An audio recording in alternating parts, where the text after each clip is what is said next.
Hello all, welcome to Magnet Brains. मैं रिया चौहान, आपकी दोस्त और होस्ट, आज आपके लिए लेकर आई हूँ revision of nationalism in India. ज़्यादा समय नहीं बर्बाद करते हैं और शुरू करते हैं। कहानी की शुरुआत होती है हमारी फर्स्ट वर्ल्ड वॉर से। जब ब्रिटेन ने फर्स्ट वर्ल्ड वॉर में पार्टिसिपेट किया तो उसको बहुत सारी परेशानियाँ आई। उसको मसल पावर की, पैसों की, सब चीज़ की ज़रूरत लगी तो किधर दौड़ के आया? इंडिया की तरफ। यहाँ से सोल्जर्स लेकर गए, यहाँ पे इनकम टैक्स बढ़ाया, कस्टम ड्यूटीज़ बढ़ाई ताकि डिफेंस एक्सपेंडिचर को क्या किया जा सके, बैलेंस किया जा सके, है ना। अब इतना सारा सब कुछ चल रहा था तो इनकम टैक्स बढ़ाया तो किसको ढोना पड़ा? इंडियंस को। यहाँ से सोल्जर्स लेके गए तो वो कौन थे? इंडियंस थे। लोगों के परिवार बर्बाद हुए, किसी को जबरदस्ती लेके गए, कोई मन से गया। फिर भी ये सोचा गया था कि चलो ठीक है, एक समय आएगा जब क्या होगा, ब्रिटिशर्स हमारी अच्छाई को समझेंगे और हो सकता है कि हमें छोड़ के फिर चले जाए, टाटा बाय बाय कर दे। लेकिन ऐसा कुछ हुआ नहीं। ऊपर से क्या हो गया, बहुत ज़्यादा चीज़ें बढ़ गई। ठीक है, क्या हो गया? प्लाक हो गया, ठीक है, एपिडेमिक हो गया, तो क्रॉप फेलियर हो गई और बहुत ही ज़्यादा हमारी स्थिति खराब होने लगी। ठीक है, तो यहाँ से शुरुआत होती है आपकी नेशनलिज्म इन इंडिया की। ऐसा बोला जाता है कि कॉलोनियल गवर्नमेंट जो होती है, यानी कि जो कॉलोनियल एरियाज होते हैं जैसे इंडिया, दूसरे कंट्रीज जो कभी ना कभी कॉलोनी रह चुकी हैं, उनमें नेशनलिज्म की शुरुआत जो होती है वो एंटी कॉलोनियल मूवमेंट से शुरू होती है ना। जब कॉलोनियल गवर्नमेंट बहुत ज़्यादा प्रताड़ित कर देती है, परेशान कर देती है, तो हम सोचते हैं कि नहीं, अब हमको इससे बाहर निकलना है और ऐसे नेशनलिज्म इमर्ज होता है। इसके बाद में आते हैं जब ये फर्स्ट वर्ल्ड वॉर पूरी सीरीज चल रही होती है कि ऐसा हो रहा है, वैसा हो रहा है, लोग बहुत ज़्यादा परेशान हैं, तो आते हैं भगवान के फरिश्ते, बापू। 1915 में जब महात्मा गांधी साउथ अफ्रीका से इंडिया में आते हैं तो देखते हैं स्थिति तो बहुत ख़राब है। लेकिन प्रॉब्लम यह है कि क्योंकि हमारे यहाँ पर इंडिया पे ब्रिटिशर्स ने मिलिट्री ऑक्यूपेशन नहीं किया, यानी कि मार धाड़ करके हमको ऑक्यूपाई नहीं किया है, सिंपली पॉलिटिकली और लीगली हमारे ऊपर ऑक्यूपेशन किया है, तो हमको भी उनसे दिमाग के चलते हुए क्या करना पड़ेगा? लड़ाई लड़नी पड़ेगी। लाट ढूसेबाजी करने से कोई मतलब नहीं निकलेगा। उन्होंने हमको आइडिया दिया सत्याग्रह का। तो सत्याग्रह की शुरुआत हुई, लोगों को समझाया गया कि भाई कैसे सत्याग्रह करना है, कैसे नॉन वायलेंस से हम लोग सारे यूनाइटेड हो सकते हैं, है ना, और नॉन वायलेंस से कितनी सारी चीज़ें पाई जा सकती है। ज़बरदस्ती फोर्स करने की ज़रूरत नहीं, इंसान अपने आप समझने लगता है कि उसकी गलती क्या है। सत्याग्रह की शुरुआत हुई, गांधी जी ने सब दूर घूमना शुरू किया, है ना, कि कहाँ कहाँ पे क्या क्या हो सकता है। तो चंपारण, बिहार, चंपारण, खेड़ा, अहमदाबाद, यहाँ पर सत्याग्रह जो है वो चलाया गया 1917 और 1918, सीइंग वेरियस स्थिति एट एवरी प्लेसेस। ठीक है, अब सत्याग्रह तो चल रहा था। अब धीरे धीरे क्या है कि लोगों को समझ में आने लगा था कि सत्याग्रह हो रहा है, हाँ अपन भी अपनी दिक्कत को लेकर सत्याग्रह कर सकते हैं, इधर हो रहा है उधर हो रहा है। तो ब्रिटिश गवर्नमेंट को दिखने लगा कि यार ये लोग तो कुछ न कुछ करने लगे हैं, नेशनलिस्ट मूवमेंट चलाने लगे हैं, तो कैसे कंट्रोल करें? तो इन्होंने लाया रॉलेट एक्ट। रॉलेट एक्ट लागू किया गया 1919 में। जब रॉलेट एक्ट लागू किया गया तो वो हरिडली पास किया गया था इंपीरियल लेजिस्लेटिव असेंबली में। इंडियन मेंबर्स ने मना करा कि नहीं होना चाहिए, लेकिन फिर भी पास कर दिया गया। इससे गवर्नमेंट को इनॉर्मस पावर मिली कि वो कहीं पर भी इकट्ठे हुए लोगों को, मतलब इंडियंस लोग अगर कहीं पर भी इकट्ठे हो रहे हैं, झुंड बना रहे हैं या पॉलिटिकल एक्टिविटी कर रहे हैं, तो उनको उठा के जेल में बंद कर दिया जाएगा फॉर 2 ईयर्स, बिना किसी वकील, बिना दलील, बिना कोई भी कोर्ट में पेशी के 2 साल तक जेल से बाहर नहीं निकाला जाएगा। हम लोग भी गुस्सा गए, भाई हम ये कौन सी बात है, हम सत्याग्रह कर रहे हैं, तुम हमारे ऊपर रॉलेट एक्ट लेके आ रहे हो, हमारे अधिकार नहीं छीन सकते। तो हमने गैदरिंग शुरू रखी। फिर उन्होंने किया मार्शल एक्ट लागू, मतलब कि अब अगर किसी ने गैदरिंग की तो मतलब उसके ऊपर जो है वो मिलिट्री तरीके से हम क्या करेंगे, एक्शन लेंगे। ठीक है, अब क्या था कि ना पहले से बातचीत नहीं होती थी फोन पे कि झट से पता चल जाए कि यहाँ ये हो रहा है, वहाँ ये हो रहा है। हर साल अमृतसर में बैसाखी का फेयर लगता ही था, मेला लगता था। तो अमृतसर के आसपास के गांव के लोग जो है वो जलियांवाला बाग में बैसाखी के मेले के लिए आए हुए थे। उनको नहीं पता था कि मार्शल लॉ लगा हुआ है। जनरल डायर को कमांड दे दी गई थी। जनरल डायर ने देखा कि यार जलियांवाला बाग में तो इतने सारे लोग हैं, तो उसने सारे एग्जिट पॉइंट्स बंद कर दिए, ओपन फायरिंग की और जलियांवाला बाग का इंसिडेंट हुआ ऑन 13 अप्रैल 1919। ठीक है, ऐसी बहुत ज़्यादा कंडीशन ख़राब हुई, लोग सड़कों पे उतर आए ये सारी चीज़ें जान के कि भाई ये तो बहुत गलत हुआ। गांधी जी को समझ में आया कि यार सत्याग्रह से अपना काम नहीं चलना, ठीक है, स्थिति जो है वो थोड़ी सी बिगड़ रही है। लेकिन वो ये भी जानते थे कि अगर कुछ बड़ा करना है तो उसके लिए हिंदू मुस्लिम दोनों की यूनिटी की ज़रूरत है। उन्होंने उठाया नॉन कॉपरेशन के साथ में खिलाफत का इशू। नॉन कॉपरेशन क्यों? क्योंकि उनको ये भी समझ आ रहा था कि ब्रिटिशर्स अभी तक यहाँ पर टिक पाए क्योंकि हमने उनके साथ में कॉपरेट किया है ना। इधर खिलाफत कमेटी भी बैठ गई थी अगेंस्ट ब्रिटिशर्स, ठीक है। मुस्लिम्स ने खिलाफत कमेटी बिठाई थी, तो उन्होंने खिलाफत इशू लिया, नॉन कॉपरेशन मूवमेंट लिया और फिर नॉन कॉपरेशन खिलाफत मूवमेंट की शुरुआत हुई। ठीक है, नॉन कॉपरेशन खिलाफत मूवमेंट की जब शुरुआत हुई तो गांधी जी ने एक चीज साफ क्लियर कर दी थी कि हमको ब्रिटिशर्स के साथ में कॉपरेट नहीं करना है। शुरुआत में कांग्रेस ने मना किया कि यार खिलाफत के साथ में हम मिक्स नहीं करते हैं, कुछ लोग राजी नहीं हो रहे थे कि वायलेंस होगा, काउंसिल इलेक्शन भी हमको नहीं छोड़ने का मन है, लेकिन धीरे धीरे करके फिर उनको मनाया गया। फाइनली 1920 के दिसंबर सेशन में ये हाँ हुई कि नॉन कॉपरेशन और खिलाफत मूवमेंट शुरू हो रहा है। ठीक है, फिर क्या आता है, नॉन कॉपरेशन ये हो गया, रॉलेट एक्ट हो गया, नॉन कॉपरेशन हो गया। अब ये जो नॉन कॉपरेशन मूवमेंट है ना, अलग अलग जगह पे फैलने लगा, सब अपने अपने हिसाब से करने लगे। तो ऐसा देखा गया शुरुआती पीरियड में कि सबके लिए ना फ्रीडम का या स्वराज का मतलब अपने हिसाब से कुछ अलग ही था। ठीक है, तो अब अगर हम सिटीज और टाउन्स में चले तो यहाँ पर मिडिल क्लास पार्टिसिपेशन हुआ, मतलब जो मिडिल क्लास फैमिलीज होती हैं उन्होंने पार्टिसिपेट किया, लिकर शॉप पिकेट किए, बाहर से आया हुआ कपड़ा जो है वो खूब सारा जलाया, है ना, और बच्चों ने जो गवर्नमेंट कंट्रोल स्कूल कॉलेजेस थे उनको बंद कर दिया, मतलब जाना बंद कर दिया, वकीलों ने कोर्ट जाना बंद कर दिया। लेकिन ऐसा है कि ज़्यादा समय तक ये चल नहीं पाया। क्यों नहीं चल पाया? क्योंकि अगर फॉरेन क्लॉथ छोड़ देते पहनना तो फिर खादी पहननी पड़ेगी, खादी आती है महंगी, तो ज़्यादा लंबे समय तक आप वो चीज़ कर नहीं सकते। साथ ही में आपको क्या करना पड़ेगा कि मतलब स्कूल कॉलेजेस छोड़ने तो दूसरे स्कूल कॉलेजेस भी तो चाहिए, कब तक छोड़ोगे? तो वापस जाना पड़ा क्योंकि हमारे पास में और कोई ऑप्शंस थे नहीं। तो ऐसे सिटीज़ और टाउन्स में पार्टिसिपेशन देखा गया। कंट्री साइड में रिबेलियन किए गए, है ना, गुडेम हिल्स में हमने देखा कि गुरिल्ला वारफेयर हुआ, अलूरी सीताराम राजू वाले केसेस हमने देखा कि वो लोग छुप छुप के अटैक करते थे, वायलेंस फैलाते थे, है ना। उनके लिए मतलब ये था कि उनको उनका फॉरेस्ट एरिया मिल जाए जो ब्रिटिशर्स उनको नहीं देते थे, है ना। साथ में प्लांटेशन वाले एरिया में अगर हम देखें, स्वराज इन प्लांटेशन हम देखें, तो यहाँ पे लोगों को ऐसा था कि इनलैंड इमिग्रेशन एक्ट के तहत उनको ऐसा बोल दिया गया था कि आपको अंदर ही रहना है, आप प्लांटेशन से बाहर ही नहीं जा सकते। ठीक है, तो इनके लिए स्वराज का मतलब क्या था कि इनको बाहर जाना मिले, है ना। जब इनको सुनने में आया कि नॉन कॉपरेशन मूवमेंट शुरू हुआ है तो किसी ने कह दिया कि छोड़ छोड़ के चलो, गांधी जी ने बोला है कि अपने अपने गाँव में अपने को जमीन मिलेगी, तो सब छोड़ छोड़ के चल दिए। लेकिन फिर वापस उनको पकड़ के लेके आए और फिर अंदर प्लांटेशन में ही बंद कर दिया गया बाय ब्रिटिशर्स। तो ऐसा केस हमको देखने को मिला नॉन कॉपरेशन मूवमेंट में। अभी क्या धीरे धीरे वायलेंट होने लगा। चौरी चौरा पे एक ऐसा इंसिडेंट हो गया गोरखपुर में कि मतलब पीसफुल डिमॉन्स्ट्रेट कर रहे थे हम लोग, लेकिन पुलिस वालों से कुछ बहस हुई तो इतने गुस्से में आ गए कि हम लोगों ने पुलिस स्टेशन ही जला मारा, है ना। तो अब गांधी जी को लगा कि यार ये तो वायलेंट होते जा रहा है, हमको अभी मारा मारी नहीं करनी बिल्कुल। तो उनको ऐसा समझ में आया कि अभी लोगों को ट्रेन करने की जरूरत है ना। तो ट्रेन करने के लिए उन्होंने अभी बोला कि नॉन कॉपरेशन मूवमेंट को रोकते हैं, अभी हम लोगों को ट्रेन करेंगे, उसके बाद में कुछ नया शुरू करते हैं। ठीक है, तो इस तरीके से क्या हुआ, नॉन कॉपरेशन मूवमेंट जो है वो खत्म हुआ। अब जब नॉन कॉपरेशन मूवमेंट खत्म हुआ ना, इसके बाद में क्या है कि बहुत ही ज़्यादा वर्ल्ड इकोनॉमिक ट्रेड डिप्रेशन आ गया। ठीक है, चीज़ों की प्राइसेस बहुत गिर गई। ठीक है, एग्रीकल्चर प्राइसेस जब गिर जाती है ना तो खरीदने वाले को तो फायदा होता है, लेकिन बेचने वाले को नुकसान होता है। तो पीजेंट फार्मर्स इनका बहुत ज़्यादा नुकसान हो रहा था, इनको पैसे ही नहीं मिल रहे थे क्योंकि बहुत कम कीमत हो गई थी अनाज की, है ना। अब जब कीमत कम हो गई है और ऊपर से ब्रिटिशर्स क्या करते थे, इनसे रेवेन्यू मांगते थे, तो रेवेन्यू ये कम करने को तैयार नहीं थे और बहुत ज़्यादा कीमत बढ़ गई थी। ठीक है, इसी बीच जो है वो कांग्रेस में भी हमको देखने को मिला कि कांग्रेस जो थी वो दो पार्ट में डिवाइड हो गई। एक तो वो लोग जो चाहते थे कि यार पॉलिटिकली हमको क्या करना है, अपनी बात रखनी है, तो स्वराज पार्टी उन्होंने बनाई, जैसे CR दास, मोतीलाल नेहरू। और दूसरे वो जो कह रहे थे कि हमको तो पॉलिटिकल कुछ नहीं चाहिए, हमको तो इनको भगाना है।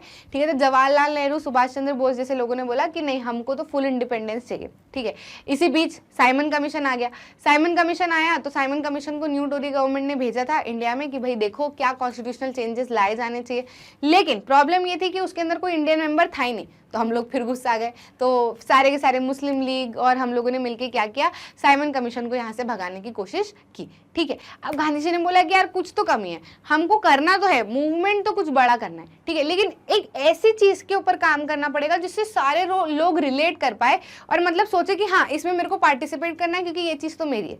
ठीक है, तो उन्होंने लॉर्ड इरविन को 11 डिमांड लिखते हुए एक लेटर भेजा कि 11 डिमांड ये मान लो 11 मार्च तक, अगर नहीं मानते हो तो मैं सिविल डिसोबीडियंस मूवमेंट शुरू कर दूंगा। करूंगा, जिसमें से एक डिमांड थी कि भैया सॉल्ट पे से टैक्स हटाओ जो लगा हुआ था, ठीक है। तो सॉल्ट पे से टैक्स हटाने की बात थी, और नमक ऐसी चीज है जो गरीब से अमीर सभी लोग खाते हैं, है ना। तो वहां से सॉल्ट पे कुछ बात हुई नहीं, ये लेटर के ऊपर ही कुछ बात नहीं हुई। इरविन जो है वो नेगोशिएट करने को तैयार नहीं था, ठीक है। अब वो तैयार नहीं था तो गांधी जी ने बोला ठीक है सिविल डिसोबीडियंस मूवमेंट शुरुआत करते हैं।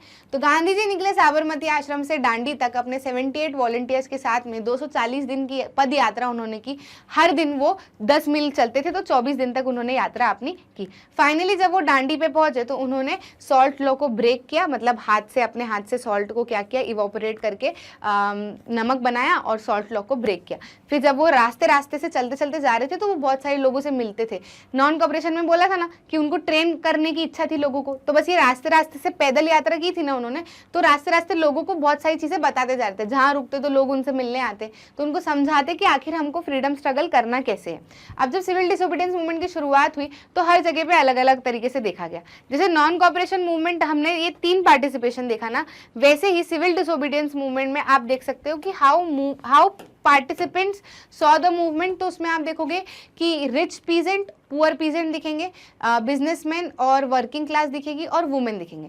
तो अब रिच पीजेंट्स जो थे, रिच पीजेंट्स का ऐसा था कि उनको दिक्कत क्या थी, उनको दिक्कत ये थी कि क्योंकि एग्रीकल्चर प्राइसेस गिर गई है ना, तो उनको क्या चाहिए कि रेवेन्यू थोड़ा सा कम हो जाए। रेवेन्यू कम हो जाएगा तो हमको भी थोड़ी सी आसानी रहेगी। तो उन्होंने खूब लमसम जोर शोर से पार्टिसिपेट किया। जाट ऑफ गुजरात, उत्तर प्रदेश, इन लोगों ने बहुत बढ़िया से पार्टिसिपेट किया, ठीक है। तो इनका पार्टिसिपेशन था। साथ ही में अगर हम दूसरी ओर ये देखें पुअर पीजेंट्री, तो पुअर पीजेंट्री का ऐसा था कि एक तो ब्रिटिशर्स रेवेन्यू कम कर दे, दूसरा ये जो पुअर पीजेंट्री क्या करती थी, रिच पीजेंट्स के यहाँ पे काम करती थी। तो ये पुअर लोगों को रिच को रेंट देना होता था, तो ये चाहते थे कि रिच लोग जो है वो रेंट खत्म कर दे। तो अब कांग्रेस ने इन लोगों की बात नहीं मानी, क्योंकि अगर रिच पीजेंट्री के ऊपर ये दबदबा बनाते, जोर बनाते, तो रिच पीजेंट्री कांग्रेस से नाराज हो जाती, जो वो चाहते नहीं थे, है ना। तो इनका थोड़ा बहुत ठीक ठाक ही था कांग्रेस और पुअर पीजेंट्री का रोल, है ना। साथ ही में अगर बिजनेसमैन की बात करें, रिच बिजनेसमैन, तो उन्होंने बहुत पैसा लगाया, ठीक है, अलग अलग मूवमेंट पे खूब सपोर्ट किया। वो चाहते थे कि इनका जो प्रोडक्शन है वो सेफगार्ड किया जाए, फॉरेन एक्सचेंज को लेकर चीजें वो करवाना चाहते थे, इंपोर्ट एक्सपोर्ट पे ध्यान दिलवाना चाहते थे, ठीक है। तो उन्होंने काफी हद तक बहुत ज्यादा मदद की कांग्रेस की, ठीक है। लेकिन फिर एक समय आया जब उनको लगने लगा कि कब तक इसी चीज में लगे रहेंगे, बिजनेस भी ठप पड़ रहा है, चलो उस पर ध्यान देना चाहिए, ठीक है।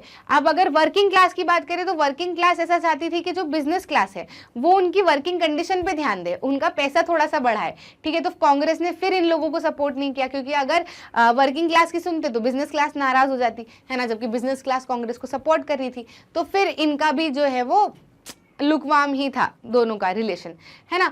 वुमेन्स ने बहुत पार्टिसिपेट किया सिविल डिसोबीडियंस मूवमेंट में। सॉल्ट की बात थी तो जहां गांधी जी जाते बहुत सारी वुमेन्स मिलने आती, ठीक है। लेकिन ऐसा था कि कांग्रेस में वुमेन का प्रेजेंस जो है वो सिंबॉलिक ही था, ज्यादा कुछ था नहीं। उन्होंने पोस्ट वगैरह तो वुमेन्स को दी नहीं थी। फिर एक समय बाद गांधी जी भी कहने लगे कि वुमेन्स को घर पे ध्यान देना चाहिए, जो बड़े बुजुर्ग है, जो बच्चे हैं, उनका ध्यान रखना चाहिए, क्योंकि मेन ऑलरेडी स्ट्रगल में लगे हुए, ठीक है। तो वुमेन का पार्टिसिपेशन काफी ज्यादा देखने को मिला सिविल डिसोबीडियंस मूवमेंट में। नॉन कॉपरेशन में इतना नहीं था, है ना। अभी जो नॉन कॉपरेशन में अलग अलग पार्टिसिपेशन चल रहा था, तो फिर आखिर हुआ क्या, है ना। तो नॉन कॉपरेशन जब पार्टिसिपेशन चल रहा था, अलग अलग लोग पार्टिसिपेट कर रहे थे, तो ब्रिटिशर्स ने भी अपनी तरफ से रिस्पॉन्ड किया। उन्होंने खूब मार पिटाई की, खूब नाक रगड़वा के सलामी वगैरह ठुकवाई लोगों से, फिर लोगों को जेल में बंद कर दिया, वुमेन्स को जेल में बंद कर दिया, चिल्ड्रंस को जेल में बंद कर दिया, अबुल गफर खान को जेल में बंद कर दिया।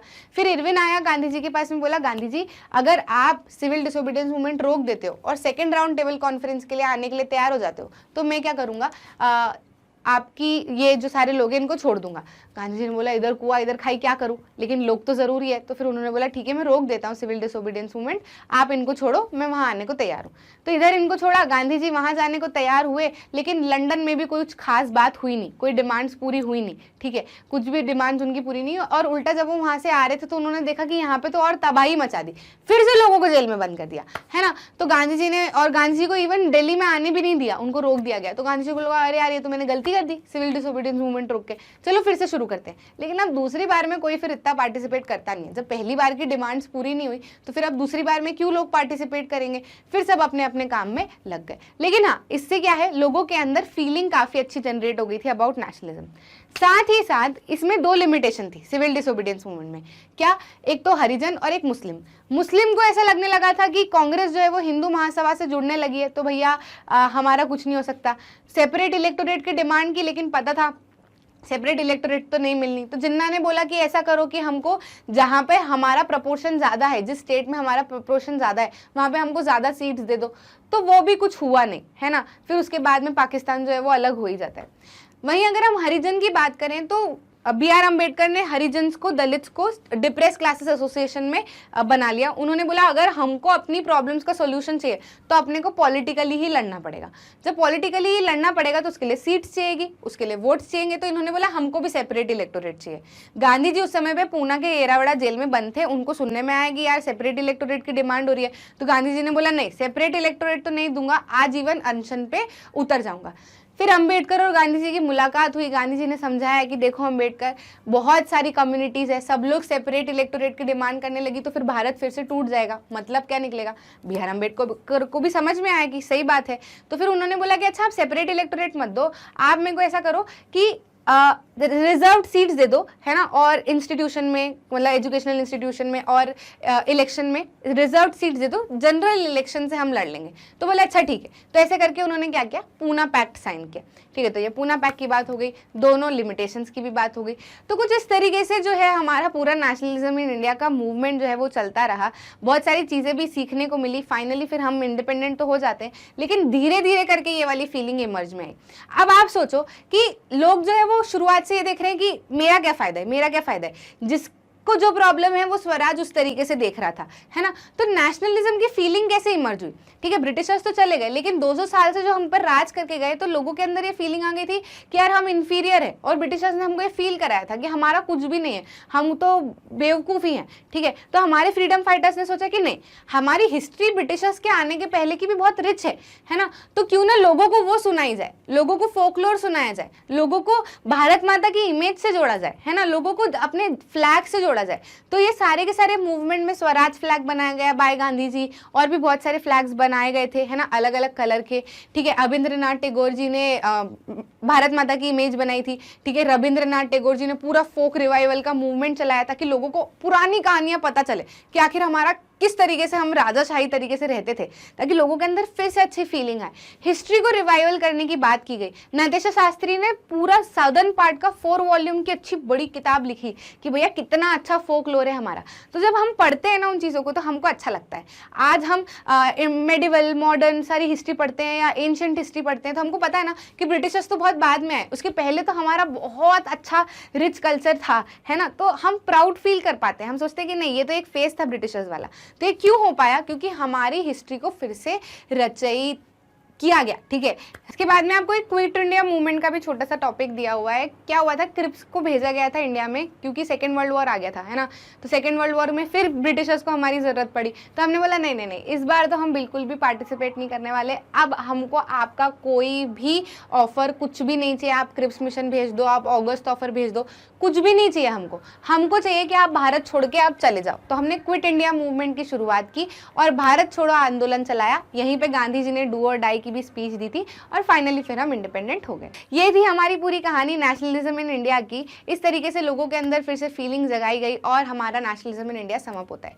आई होप आपको समझ में आया है। आपको पूरी तरीके से इसको ऐसे ही, ठीक है, क्रोनोलॉजिकल ऑर्डर में याद करना है तो आपकी पूरी की पूरी स्टोरी दिमाग में रहेगी। डेट्स याद करने के लिए आप how to remember dates of nationalism in India पढ़ सकते हो। बढ़िया से ऐसे खुद को ही एक पूरी कहानी सुनाना, बहुत अच्छे से चैप्टर रिवाइज हो जाएगा। आई होप आपको समझ में आया है। मनी एंड क्रेडिट वाला जो चैप्टर है हमारा, वो मनी और क्रेडिट के अराउंड घूमता है।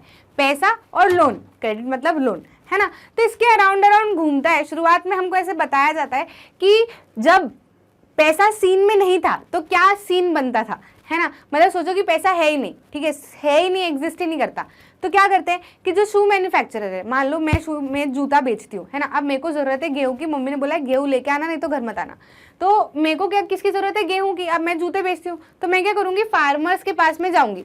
फार्मर, आपसे हमको गेहूँ चाहिए, वो बोलेगा हाँ ले लो। फिर वो बोलेगा आप रिटर्न में क्या दोगे, तो मैं बोलूँगी मेरे पास में तो जूता ही है यार देने को। अब उसको अगर जूते की ज़रूरत होगी तो वो ले लेगा, अगर जूते की ज़रूरत नहीं होगी तो फिर वो मना करेगा कि नहीं नहीं नहीं मेरे को नहीं चाहिए, मेरे पास में बहुत है, आप किसी और के पास चले जाओ। तो अब मतलब मेरे को हर जगह जा जाके देखना पड़ेगा कि कौन गेहूं बेच रहा है, प्लस रिटर्न में किसको जूते चाहिए, है ना। तो डबल कोइंसिडेंस ऑफ वांट्स यहाँ पर होना चाहिए, तभी क्या कर सकते हैं, सामान सर्विस ये सब कुछ हम क्या कर सकते हैं, शेयर कर सकते हैं। तो ये डबल कोइंसिडेंस ऑफ वांट्स एक प्रॉब्लम ही है ना। मतलब सामान खरीदने के लिए आप दिन भर ढूंढते रहोगे किसको आपका सामान खरीदना है और आपका सामान किससे लेना है, ठीक है, तो ये तो बड़ी प्रॉब्लम हो जाएगी। तो इस प्रॉब्लम को सॉल्व करने के लिए कौन सीन में आता है, मनी। मनी एक इंटरमीडिएट स्टेप बनकर, एक मीडिएट स्टेप बनकर एक्सचेंज की प्रोसेस को और ज़्यादा अच्छा कर देता है। कैसे अच्छा कर देता है, अब मान लो मैं जूते बेचती हूँ और मुझे गेहूँ खरीदना है, तो मैं क्या करूँ, सिंपली कोई भी कस्टमर जिसको जूते खरीदने हैं उसको जूते बेच दूँ, वो रिटर्न में मेरे को पैसे दे देगा, मैं पैसे लेके फार्मर के पास में चली जाऊँ, फार्मर मेरे को गेहूँ दे देगा, ठीक है। तो ये यहाँ पर इंटरमीडिएट स्टेप में कौन आ गया, मनी आ गया, ठीक है। तो money as a medium of exchange में हम समझते हैं कि कैसे मनी एक मीडियम ऑफ एक्सचेंज की तरह काम करता है, ठीक है। अब मॉडर्न फॉर्म्स ऑफ मनी क्या क्या है, मतलब पुराने समय में हम क्या करते थे, बार्टर सिस्टम में या तो हम भेड़ बकरी या अपने कपड़े वपड़े वगैरह बेचा करते थे, उससे सामान एक्सचेंज किया करते थे। और कभी हमने ये भी देखा है कि गोल्ड के कॉइन, सिल्वर के कॉइन, है ना, मेटल के अलग अलग कॉइन्स, ऐसी चीज़ें भी होती थी जिससे हम एक्सचेंज किया करते थे सामान को। लेकिन अब मॉडर्न फॉर्म ऑफ मनी क्या है, currency. Currency he modern form of money क्यों है, इसका तो इसके अलावा कोई और यूज़ है ही नहीं, है ना। गेहूं वगैरह को तो हमने नहीं बेचा तो हम खाने के लिए ले सकते हैं, लेकिन मनी को ले सकते क्या, नहीं। फिर हमने इसको क्यों एक्सेप्ट किया हुआ है, हमने इसको इसलिए एक्सेप्ट किया हुआ है क्योंकि गवर्नमेंट ऑफ इंडिया के द्वारा ऑथराइज्ड है।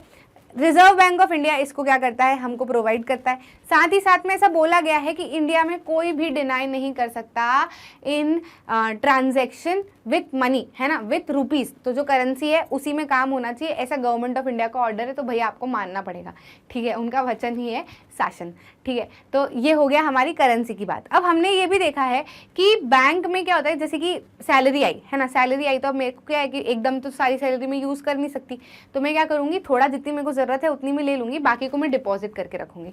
अब बैंक क्या करता है, जब हम अपना पैसा डिपॉजिट करते हैं ना बैंक में, तो उस पर हमको थोड़ा सा एक्स्ट्रा पैसा देता है, मतलब इंटरेस्ट रेट हमको देता है ना, वो हमको पैसा देता है।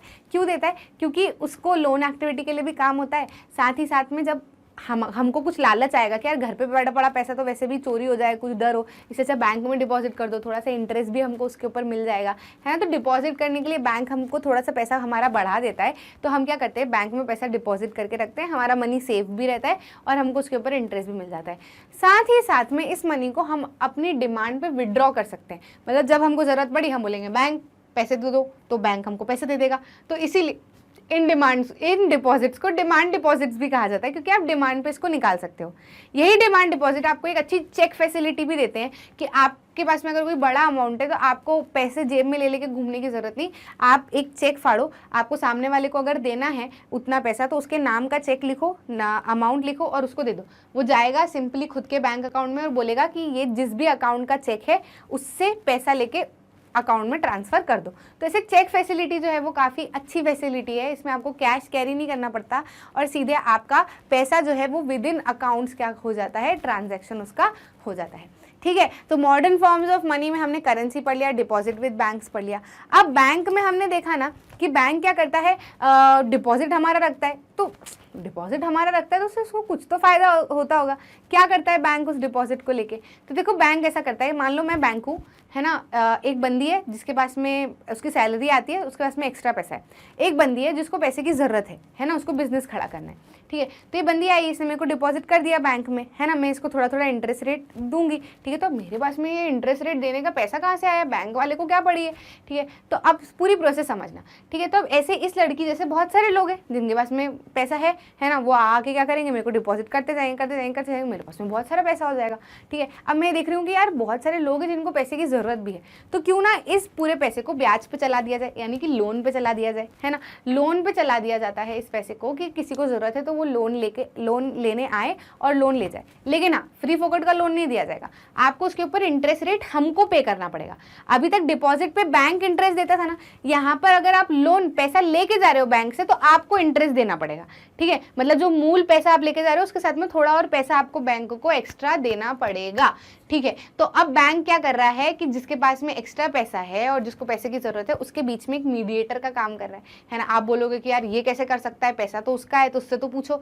अरे उससे पूछने की जरूरत नहीं है, हम पैसा हमेशा के लिए थोड़े दे रहे हैं, वो तो हमको वापस पैसा देगा ना, है ना। और इसको थोड़े ना कि आते से जमा करते से लेके चला जाएगा। और हम पूरा का पूरा पैसा लोन जो है उसको लोन पे नहीं चलाते, बैंक जो है वो लोन पे नहीं चलाता, थोड़ा पैसा लोन पे चलाता है। अब इतने सारे लोग हैं तो कितना पैसा हो जाता है ना, तो फिर उससे किसी का भला हो जाता है, अच्छा ही है, वो वापस ला के देगा पैसा तो फिर वो बराबर हो जाएगा। और साथ ही में वो जो एक्स्ट्रा इंटरेस्ट रेट से हमको पैसा मिल रहा है उससे बैंक की इनकम हो जाएगी, है ना। तो बैंक की भी कमाई, जिसका पैसा है उसकी भी सेफ्टी, उसको इंटरेस्ट रेट भी मिल रहा है, जिसको पैसे की जरूरत है वो भी ले रहा है, वो इंटरेस्ट रेट दे भी दे रहा है, सबका काम एकदम भला चंगा हो रहा है और बैंक की भी इनकम हो जा रही है। समझ में आया कि नहीं। तो बैंक की इनकम कैसे होती है, the interest rate that the borrower pays, है ना, minus the interest rate the bank pays to the depositor is the income of the bank, है ना। समझ में आया कि नहीं। तो ये क्या हो गई हमारी लोन एक्टिविटी ऑफ बैंक। अब लोन से ना दो क्रेडिट सिचुएशन बनती है, एक ऐसी सिचुएशन जिससे किसी का भला हो सकता है, दूसरी ऐसी सिचुएशन जिससे किसी का बहुत बड़ा नुकसान भी हो सकता है ना। जैसे हम सलीम की बात करें तो सलीम क्या है, एक फिर से जूता बनाने वाला है ना। उसको पता चला है कि यार उसको कुछ बड़ा ऑर्डर आया है, अब उसको उसके लिए पैसे की ज़रूरत है बनाने के लिए, तो वो क्या करता है, सिंपल सा लोन ले लेता है और कुछ लेदर भी उधार पे ले लेता है। कहता है कि मेरे पास में जब ऑर्डर पूरा हो जाएगा पैसे आएंगे तो मैं वापस आपको चुका दूंगा, ठीक है। तो ऐसे करके उसको क्या होता है कि बढ़िया से वो जूते उते बढ़िया ऑर्डर्स पे टाइम पे बना लेता है, 4-5 लोगों को हायर भी कर पाता है और ऑर्डर टाइम से हो जाता है तो उसको फिर और नया ऑर्डर भी मिल जाता है। तो ऐसे उसको क्या हो रहा है कि लोन की वजह से उसकी स्थिति और अच्छी हो गई, है ना। अब वहीं दूसरी स्थिति देखो किसकी, सपना की। सपना भी चाहती है कि उसकी भी स्थिति अच्छी हो, तो सपना ने सोचा कि यार मेरे पास में ज़मीन का टुकड़ा है, क्यों ना मैं इसके ऊपर खेती करूँ, अच्छे फर्टिलाइजर, इंसेक्टिसाइड, पेस्टिसाइड लगाऊं, लेकिन पैसे की ज़रूरत है तो चलो लोन ले लेती हूँ, ये जो फसल आएगी उसका पैसा आएगा, उससे लोन वापस चुकता कर दूंगी। तो अब उसने लोन लेके बढ़िया खेती वेती तो की, लेकिन किस्मत से उसकी फसल जो है वो खराब हो गई, तो अब उसको पैसा आया ही नहीं, है ना, उसको फसल का पैसा मिला ही नहीं, इनकम आई नहीं उसकी। तब उसके पास में एक लोन तो उसके ऊपर चढ़ ही गया है, दूसरा आप सोचा कि यार अब लोन चुकाना है, खेती भी करनी है, तो क्या करूँ, फिर से एक फ्रेश लोन ले लेती हूँ और फिर चुका दूंगी पुराना वाला। तो अब उसको 2 लोन चुकाने हैं है ना। और अब खेती भी ज़रूरी नहीं कि अच्छी आए, तो खेती आई तो लेकिन ठीक ठाक ही आई, ज़्यादा पैसा नहीं आया, तो वो पुराना वाला पैसा भी चुकाना है, अभी जो नया पैसा लिया वो भी चुकाना है, फिर इनकम भी थोड़ी ठीक ठाक ही आई। ऐसे में क्या हो गया, सपना जो है वो डेट ट्रैप में फंस गई, यानी कि कर्ज के जाल में फंस गई। तो ऐसे लोन के कारण ना 2 ऐसी सिचुएशन बन सकती है, इसलिए ज़रूरी है कि आप जब भी लोन ले रहे हो तो देख के लो, रिस्क लेके लो। रिस्क ऐसे नहीं कि हाँ चलो देख लेंगे, ऐसा नहीं, आप चीज़ों को माप के लो कि इससे किसका कितना फ़ायदा होगा, कितना पैसा मिलेगा, तो मैं कब तक चुका पाऊंगा, कब तक नहीं चुका पाऊंगा, नहीं तो कई बार आप खराब सिचुएशन में भी फंस सकते हो। अब ये जो बैंक लोन देता है ना, ये ऐसे ही नहीं दे देता कि आप आए पैसा दे दो, इसने पैसा दे दिया फिर चले गए, ऐसा नहीं। बैंक से अगर आप लोन लेते हो तो उसके लिए आपको पूरा का पूरा शर्तें माननी पड़ती है बैंक की। क्या शर्तें होती हैं, टर्म्स ऑफ क्रेडिट, मतलब लोन लेने की शर्तें। तो टर्म्स ऑफ क्रेडिट क्या क्या है, एक तो कोलैटरल, अगर आपको लोन लेना है तो आपको कुछ गिरवी रख के जाना पड़ेगा। या गिरवी क्यों रख के जाना पड़ेगा, क्योंकि अगर इन केस आप नहीं लोन रीपे कर पाए तो फिर वो क्या करेंगे, बैंक वाले आपको मारा पीटी करने नहीं आएंगे, जो सामान आप गिरवी रख के गए हो उसको बेच के पैसा निकाल लेंगे, क्योंकि वो बैंक वाले का भी पैसा नहीं, वो किसी तीसरे का ही पैसा है, तो पैसा तो उनको निकलवाना पड़ेगा, है ना। तो वो कुछ कोलैटरल गिरवी रखवाते हैं, जमीन हो सकती है, बिल्डिंग हो सकती है, कार हो, कुछ भी हो सकता है, ठीक है। बस आप जितना पैसा लेके गए हो उसकी बराबर कीमत का होना चाहिए। साथ ही साथ में डॉक्यूमेंटेशन तो लगेंगे ही, भाई आप क्या हो, कौन हो, क्या करते हो, सारे डॉक्यूमेंटेशन, ठीक है। साथ ही में मोड ऑफ रीपेमेंट, कि आप वापस से पैसा किस फॉर्म में रीपे करोगे। और एक और चीज़ लगती है इंटरेस्ट रेट, यानी जितना कि आप पैसा लेके जा रहे हो उसे थोड़ा और एक्स्ट्रा पैसा आपको देना पड़ेगा, वो ब्याज होता है, वो परसेंट के हिसाब से चलता है, ठीक है। तो ये शर्तें हो गई किसकी, टर्म्स ऑफ क्रेडिट की। अब बात करते हैं formal sector credit in India. India में ऐसा देखा गया है कि लोग जो हैं, जैसे गांव वाले जो लोग हैं या विलेज में रहने वाले लोग हैं, वो बैंक में जाने से डरते हैं, उनको ऐसा लगता है कि पता नहीं क्या बहुत सारे डॉक्यूमेंट फिल कराएंगे, पता नहीं क्या क्या कराएंगे, या समझ नहीं आएगा, और वैसे भी बैंक वाले गांव वालों को अच्छे से ट्रीट भी नहीं करते। तो फिर वो क्या करते हैं, वो इनफॉर्मल सोर्सेज से पैसा लेने जाते हैं, मनी लेंडर हो गया या कोई रिलेटिव हो गया, फ्रेंड हो गया। अब उनसे पैसा तो ले लेते हैं, लेकिन मान लो अगर वो नहीं चुका पाए उस पैसे को तो फिर वो लोग मारते हैं आके, वो तो अपनी तरीके से पैसा निकलवाएंगे, आपको बदनाम करेंगे, सब कुछ करेंगे, तो मतलब आपकी मेंटल हेल्थ एकदम खराब करके रख देंगे। साथ ही में वो जो पैसा आपको देते हैं ना, तो उसके ऊपर इंटरेस्ट रेट बहुत ज़्यादा चार्ज करते हैं as compare to bank. Bank इतना इंटरेस्ट रेट आपको चार्ज करेगा जितना आप चुका पाओ, है ना, मतलब अफोर्डेबल रहता है। लेकिन ये इनकी मर्जी से, क्योंकि इनका सोल मोटिव क्या है आपको पैसा देने का, कि उससे उनका खुद का प्रॉफिट हो सके, है ना। तो वो बहुत ज़्यादा इंटरेस्ट रेट देते हैं, तो बेचारा जो पैसा लेके जा रहा है उस स्थिति सुधारने के लिए लेके जा रहा है, लेकिन फिर उसकी पूरी इनकम वापस से लोन चुकाने में ही लग जाती है, तो स्थिति थोड़ी सी खराब है। इसलिए क्या है, हम चाहते हैं कि ज़्यादा से ज़्यादा लोग फॉर्मल सेक्टर से, यानी कि बैंक, कोऑपरेटिव से पैसा उधार पे ले, लोन पे ले, ताकि उनकी स्थितियां सुधरे और बिगड़े ना, है ना। फॉर्मल सेक्टर से क्यों चाहते हैं हम, क्योंकि फॉर्मल सेक्टर में क्या होता है ना, कि सुपरवाइज करने के लिए है, आरबीआई सुपरवाइज करता है। आरबीआई क्या करता है, reserve bank of India loan की पूरी एक्टिविटी या बैंक की वर्किंग को पूरी तरीके से सुपरवाइज करता है, देखता है कि बैंक जो है वो कम इंटरेस्ट रेट पे लोन दे रहा है कि नहीं दे रहा है। ऐसा तो नहीं कि सिर्फ बिजनेस लोगों को ही लोन दे रहा है, पुअर लोगों को लोन नहीं दे रहा है, ऐसा तो नहीं हो रहा है, ये भी चेक रखता है। साथ में जो बैंक है उनको रेगुलरली आरबीआई को रिपोर्ट भेजनी पड़ती है कि भैया किन किन लोगों को कितने कितने इंटरेस्ट रेट पे लोन दे रहे हैं। और आरबीआई ये भी देखता है कि ऐसा तो नहीं कि बैंक ने कुछ कैश डिपॉजिट रखा ही नहीं हुआ है, सारा का सारा लोन पे चला दिया, ऐसा तो नहीं कर रहे। तो ये सारी एक्टिविटी के ऊपर कौन ध्यान रखता है, आरबीआई। वहीं इनफॉर्मल सेक्टर पे कोई भी ध्यान रखने वाला नहीं है, ठीक है, समझ में आया। तो ऐसे हम देखते हैं फॉर्मल और informal sector credits in India, ठीक है। हम चाहते हैं कि ज़्यादा से ज़्यादा लोग जो है वो फॉर्मल सेक्टर से ले, और किसी भी कंट्री के डेवलपमेंट के लिए सस्ता और अफोर्डेबल लोन होना काफ़ी ज़्यादा ज़रूरी है, क्योंकि इंसान लोन लेके जाता है ताकि वो कुछ अच्छा कर सके, है ना, अपनी स्थिति को सुधार सके, ठीक है। अब अगर वो इनफॉर्मल सेक्टर से ले लेता है तो फिर वो वापस लोन चुकाने में ही रह जाता है, क्योंकि इंटरेस्ट रेट ही इतना ज़्यादा होता है, ठीक है, समझ में आया। अब प्रॉब्लम मेन क्या रहती है ना, कि लोग भी चाहते हैं, गरीब लोग भी चाहते हैं कि वो फॉर्मल सेक्टर से ही लोन ले, लेकिन एक तो बैंक उनको अच्छे से ट्रीट नहीं करती, दूसरा ये कि कोलैटरल देना पड़ता है, कुछ गिरवी रखना पड़ता है। लेकिन अब गिरवी रखने के लिए कुछ है ही नहीं ना गरीब लोगों के पास में, तो अब वो बंदा क्या करे, गरीब, ठीक है। तो इस प्रॉब्लम को सॉल्व करने के लिए लोगों ने एक नया आइडिया निकाला, सेल्फ हेल्प ग्रुप में खुद को ऑर्गेनाइज करना शुरू कर दिया। सेल्फ हेल्प ग्रुप में क्या होता है, 15 से 20 लोग इकट्ठे होते हैं, ठीक है, ग्रुप बनाते हैं, यूजुअली वुमेन्स भी बनाती हैं, ठीक है। वो क्या करती हैं, नेबरहुड, आसपास की जो औरतें हैं वो सेल्फ हेल्प ग्रुप बनाती है, फिर अपनी क्षमता के अनुसार 15, 20, 30, 100 रुपये, जिसकी जितनी क्षमता है उस हिसाब से क्या करती है, पैसे डिपॉजिट करते जाती है। फिर जब सबके डिपॉजिट होते रहते, तो जिसको भी ज़रूरत लग रही है कि यार मेरे को बच्ची की फीस भरनी है, या मेरे को उसको अस्पताल लेके जाना है, मेरे को शादी के लिए पैसे लेना है, तो वो रेगुलरली वहाँ से सिर्फ सेल्फ हेल्प ग्रुप में से ही क्या करते हैं, छोटा मोटा लोन लेते रहते हैं। ब्याज वहाँ पे भी देना होता है, लेकिन बहुत कम देना होता है as compare to money lender. साथ ही में अगर हम बात करें सेल्फ हेल्प ग्रुप की वर्किंग की, तो ये सेल्फ हेल्प ग्रुप की वर्किंग पे ध्यान कौन देता है, ये पूरे ग्रुप वाले, कोई लीडर नहीं है, वो पूरे ग्रुप वाले ही मैनेज करेंगे कितनी इंटरेस्ट रेट पे पैसा देना है, कब पैसा रिटर्न करवाना है ना, कितने दिन के लिए देना है, ये सारा ग्रुप वाले ही ध्यान देते हैं, है ना। और अगर मान लो कोई एक बंदा नहीं दे पाता है, रीपे नहीं कर पाता है लोन, तो फिर जो दूसरे बंदे हैं वो उस चीज़ को कवर करने की कोशिश करते हैं कि चलो हम रीपे कर देते हैं, ऐसा। तो इसी एक्टिविटी के कारण जब साल 2 साल तक कंटिन्यू सेविंग होती रहती है, लोन रीपेमेंट वो लोग करते रहते हैं, बढ़िया पूरा अपनी सेविंग्स को बचा के रखते हैं और कंटिन्यू उनका लेन देन जो है वो चलता रहता है, तो फिर साल 2 साल बाद वो पूरा ग्रुप जो है वो काबिल हो जाता है कि वो बैंक से लोन ले पाए, है ना। तो फिर जैसे इंडिविजुअल नहीं ले सकता ना लोन, गरीब इंसान, लेकिन ग्रुप तो ले सकता है लोन, ठीक है, मतलब एसएचजी के नाम से तो लोन ले सकते हैं। तो फिर बैंक भी इन एसएचजीज को बिना कोलैटरल के लोन देने के लिए तैयार हो जाता है। क्यों तैयार हो जाता है, क्योंकि इनका ऐसा फीचर होता है ना कि अगर कोई एक बंदा नहीं लोन रीपे कर पा रहा है तो दूसरा उसको कवर कर लेता है ना, और सेविंग भी इनकी कंटिन्यू होती है। तो फिर बैंक भी सोचता है कि चलो इतना भरोसा है कि कर लेंगे, वापस लोन रीपे कर देंगे अगर लेके जा रहे हैं तो आसानी से इनको बैंक लोन जो है वो ग्रुप के नाम पे आसानी से मिल जाता है।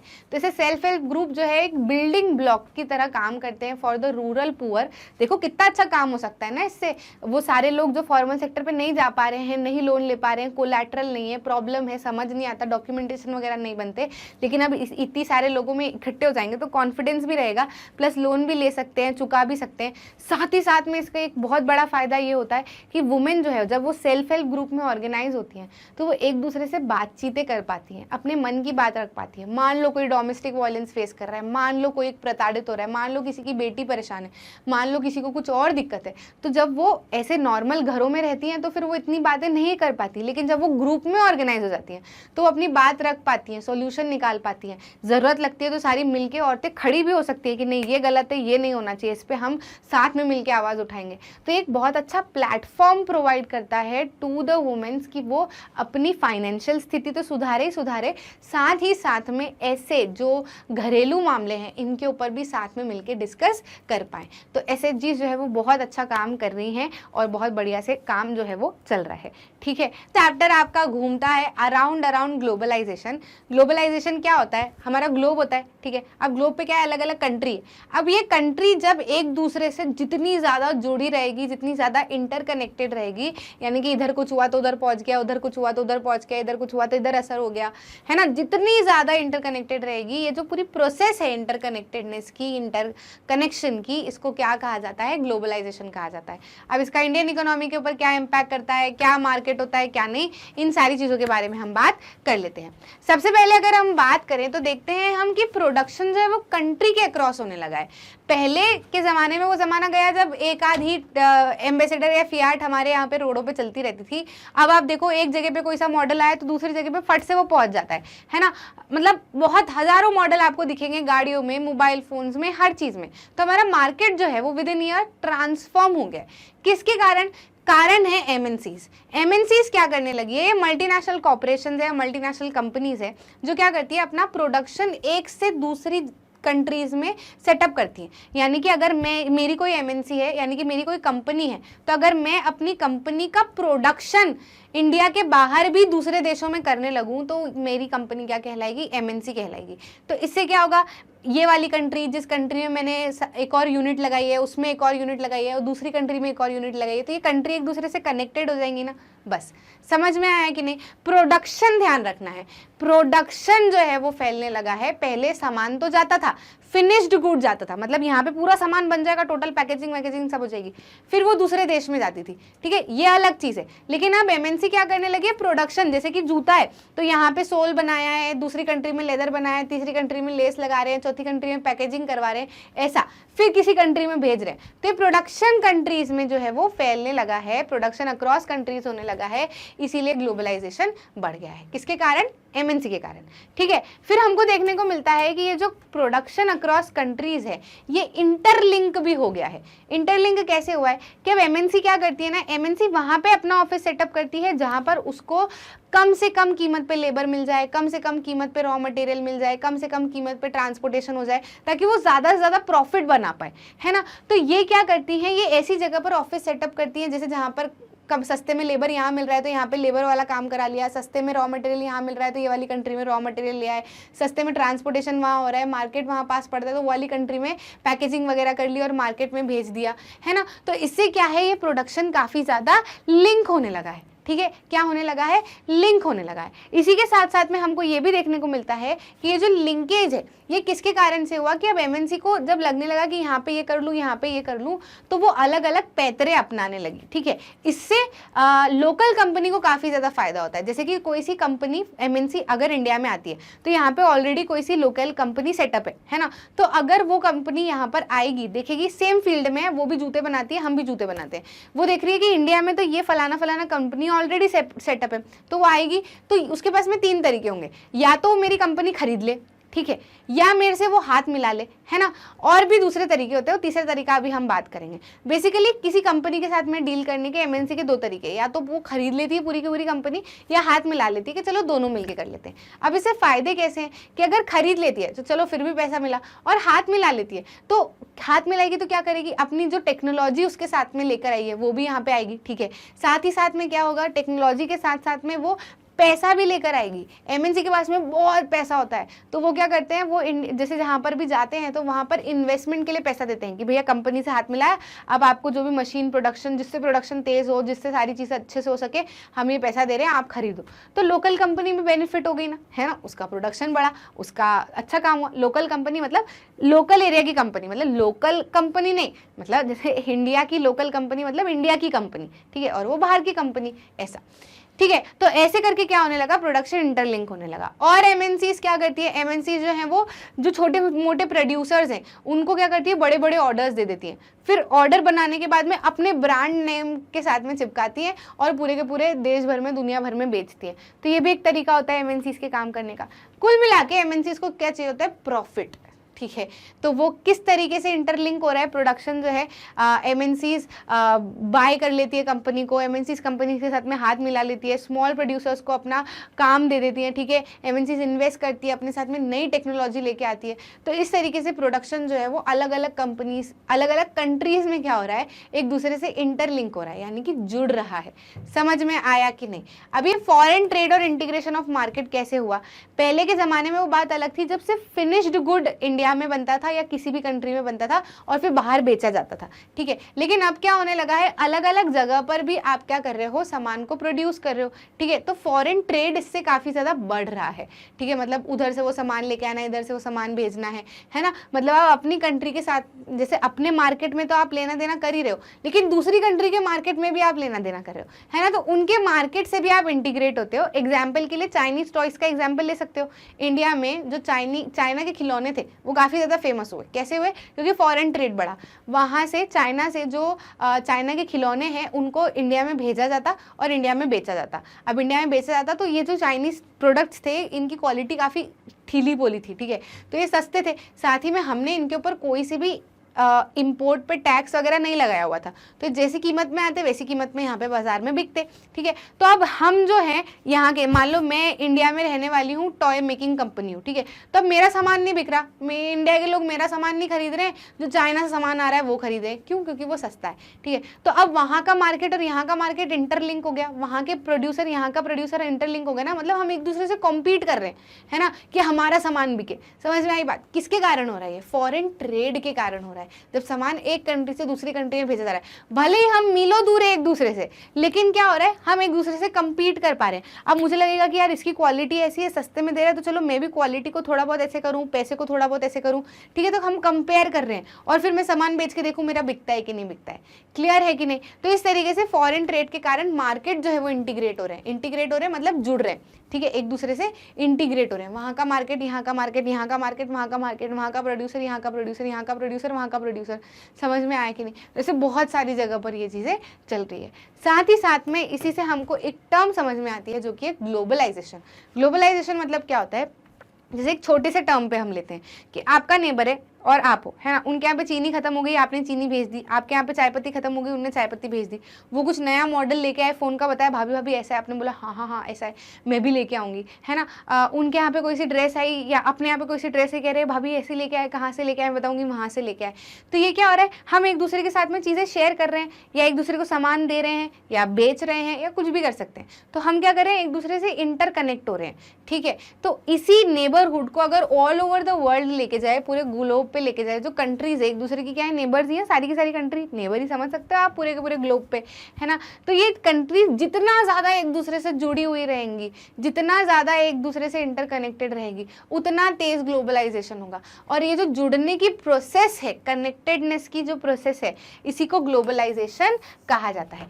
किसके कारण से हुआ, एमएनसीज के कारण। क्योंकि एमएनसीज क्या करने लगी, अपना प्रोडक्शन दूसरी कंट्रीज में सेटअप करने लगी, है ना। तो जाहिर सी बात है उससे कंट्रीज जुड़ गई। ठीक है, कि यहाँ से सामान वहाँ बेचा, वहाँ से सामान यहाँ बेचा, यहाँ का सामान उधर किया, इधर का सामान उधर बेचा।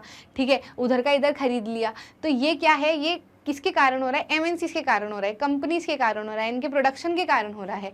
तो ऐसे ग्लोबलाइजेशन और ज़्यादा बढ़ते हुए दिखता है। ठीक है, समझ में आया। फॉरेन ट्रेड भी इज एन इंपॉर्टेंट फैक्टर जो कि ग्लोबलाइजेशन को लीड किया है ना। जितना ज़्यादा फॉरेन ट्रेड होगा उतना ज़्यादा ग्लोबलाइजेशन अच्छा होगा। अब यहाँ पर आपको पूछा जाता है कि ऐसे फैक्टर्स बताओ जिससे कि ग्लोबलाइजेशन में मदद मिली है ना। तो अब ग्लोबलाइजेशन का मतलब क्या है कि एक दूसरे से कंट्री का जुड़ना, यानी कि कंट्री का लिंक होना या इंटीग्रेट होना, या उनका ट्रेड बहुत अच्छा चलना, है ना। या फिर अगर प्रोडक्शन एमएनसीज अलग अलग जगह पर कर रही है तो प्रोडक्शन बहुत अच्छे से चलना। ठीक है, तो ये कब हो सकता है, जब दो फैक्टर्स हो। एक तो पहला टेक्नोलॉजी और दूसरा liberalisation of foreign trade and foreign investment. Technology ने कैसे मदद की ग्लोबलाइजेशन में, ये बताती हूँ। अगर टेक्नोलॉजी नहीं होती ना तो ग्लोबलाइजेशन इतना अच्छा होता भी नहीं। क्यों नहीं होता? क्योंकि टेक्नोलॉजी में आप देखो कि शिप्स आई, कंटेनर्स आए, तो आप ज़्यादा से ज़्यादा सामान भर भर के सस्ते में बहुत आसानी से दूसरी कंट्रीज़ में भेज सकते हो। अगर ये टेक्नोलॉजी नहीं होती तो भेज पाते क्या? नहीं भेज पाते। साथ ही में अगर आपने प्रोडक्शन इधर उधर सेटअप करने की तो सोची, लेकिन मान लो आपको कोई डॉक्यूमेंट की ज़रूरत पड़ रही है और फ़ोन होता ही नहीं, तो क्या आप वहाँ पर लेने जाते? फिर वहाँ से लेने जाते, फिर वहाँ से लेने जाते, तो ट्रैवल ही करते रह जाते, और पैसा बचाने के चक्कर में तो और पैसा आपका बढ़ जाता। ठीक है, ट्रैवल में ही आपका इतना खर्चा हो जाता।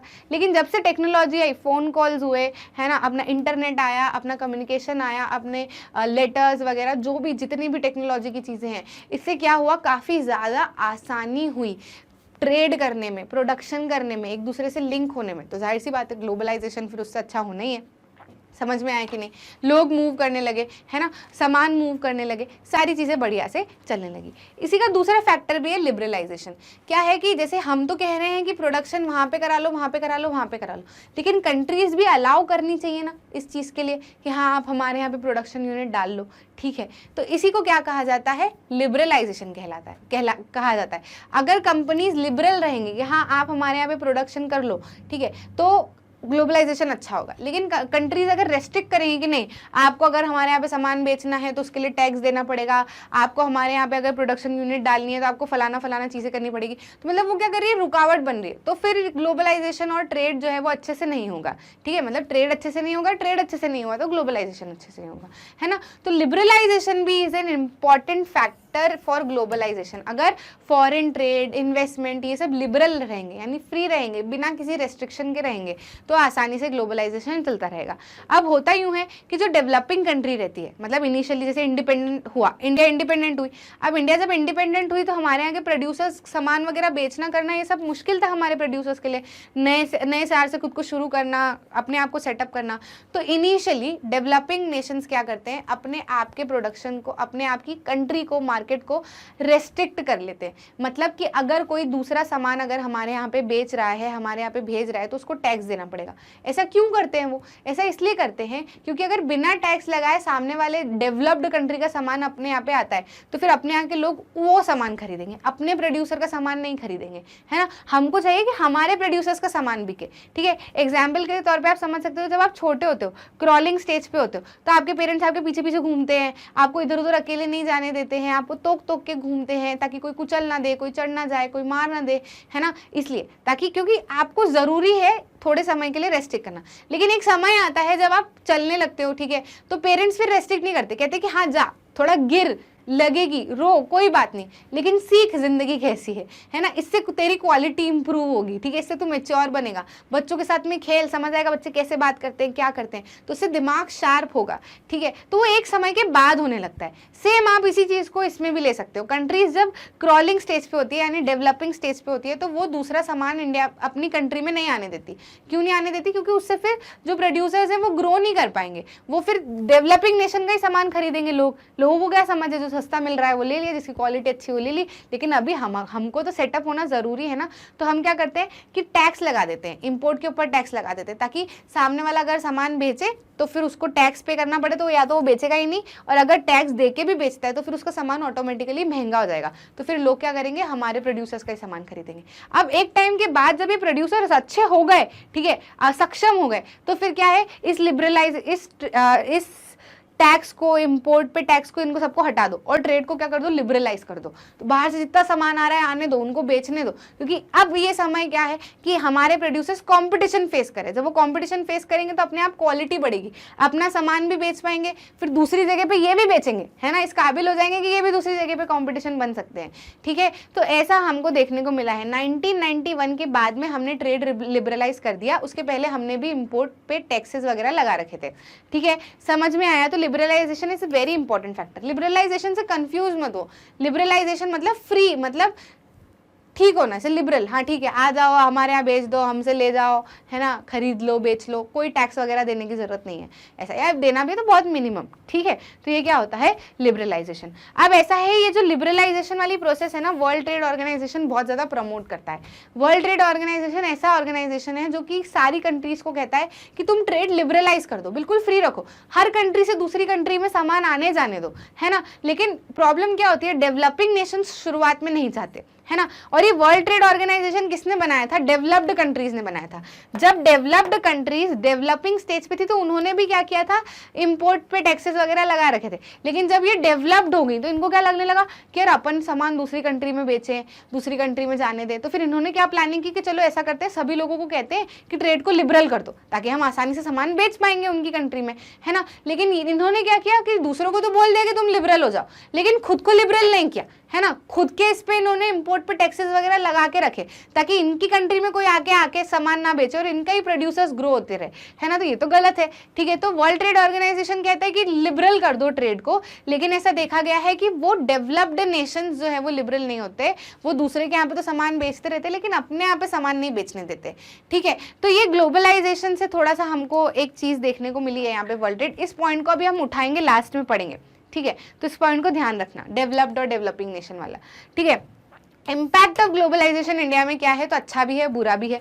अच्छा इम्पैक्ट क्या है कि काफ़ी ज़्यादा हमारी जो मल्टीनेशनल, हमारी जो कंपनीज थी, नॉर्मल सी कंपनीज थी, वो भी मल्टीनेशनल कंपनीज में परिवर्तित हो गई, है ना। साथ ही में हमारे यहाँ पे इन्वेस्टमेंट बहुत आया। अभी ऐसा देखा गया कि इंडिया में बहुत सारी बाहर की एमएनसीज इन्वेस्ट करने को तैयार है क्योंकि हमारे यहाँ पे यूथ बहुत अच्छा है ना। हमारे यहाँ का यूथ है, काफ़ी अच्छा यूथ है, इंग्लिश स्पीकिंग यूथ है, बहुत एबल्ड है, स्किल्ड है हम लोग, तो हमारे यहाँ पे इन्वेस्टमेंट करने के लिए बहुत ज़्यादा रेडी हैं। तो हम लोग को बहुत फ़ायदा हुआ है इस चीज़ से, ठीक है। लेकिन नुकसान भी है। नुकसान कैसे है, जिन लोगों के पास में पैसा है, जिनके पास में एजुकेशन है, जिनके पास में स्किल है, उनको तो फायदा ही फायदा है। लेकिन जिनके पास में स्किल नहीं है, एजुकेशन नहीं है, जो धीरे धीरे करके अपने आप को सेटअप करें, उनको नुकसान है। ग्लोबलाइजेशन से क्या होता है कि बाहर की कंट्रीज आने लगती है और अपना काम यहाँ पे सेटअप करने लगती है।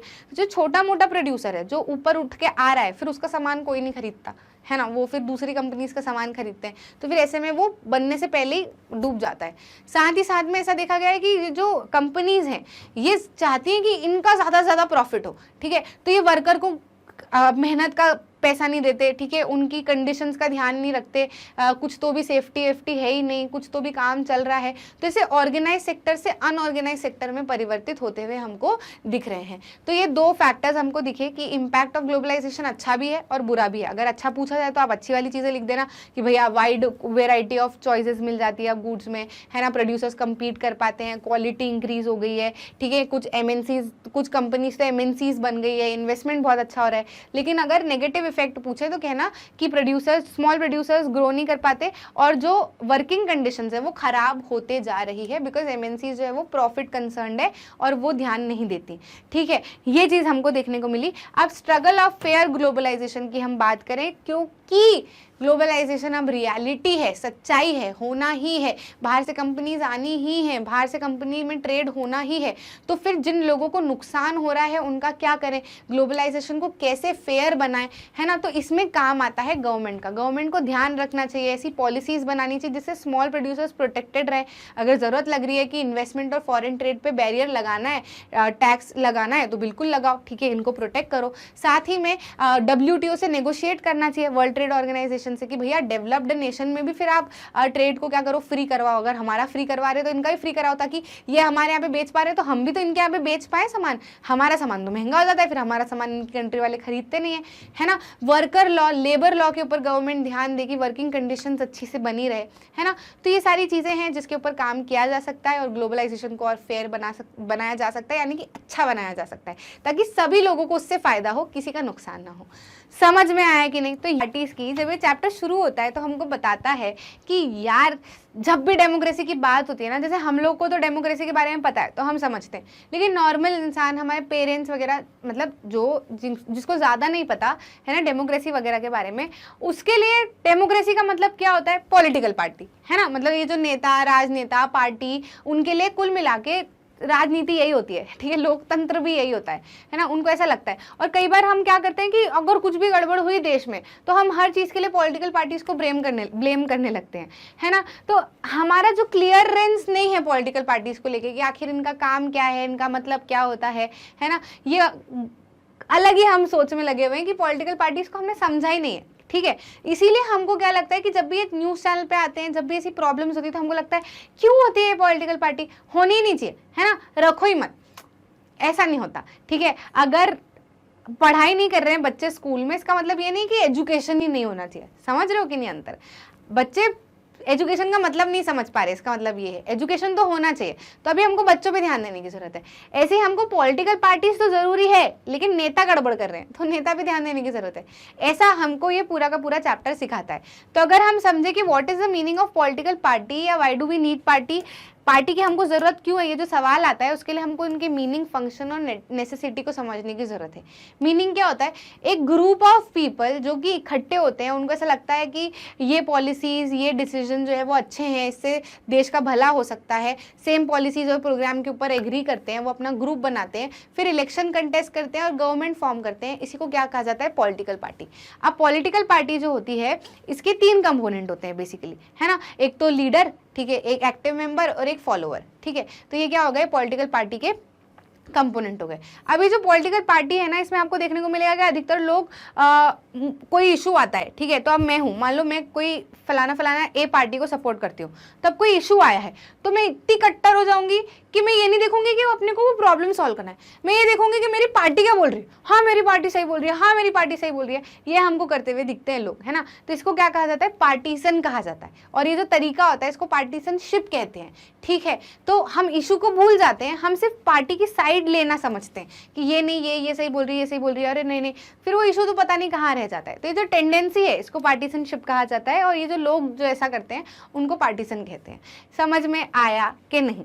ठीक है। अब पॉलिटिकल पार्टी ये जो हमको लगता है कि नहीं होनी चाहिए, तो पहले फंक्शन देख लेते हैं इसके कि क्या क्या फंक्शन परफॉर्म करते हैं। बहुत सारे फंक्शन परफॉर्म करते हैं। इलेक्शन कंटेस्ट करते हैं, लोगों के ओपिनियन को शेप करते हैं, लोगों को गवर्नमेंट से जोड़ते हैं, उसके पॉलिसीज प्रोग्राम से जोड़ते हैं, जो भी गवर्नमेंट करती है उसके पॉलिसीज प्रोग्राम को जोड़ते हैं, ठीक है। साथ में अपोजिशन का काम करते हैं, है ना। एक पार्टी अगर रूलिंग पार्टी बन गई तो अब वो सही तरीके से काम कर रही है कि नहीं कर रही है। जो हारी है वो पार्टी क्या करेगी?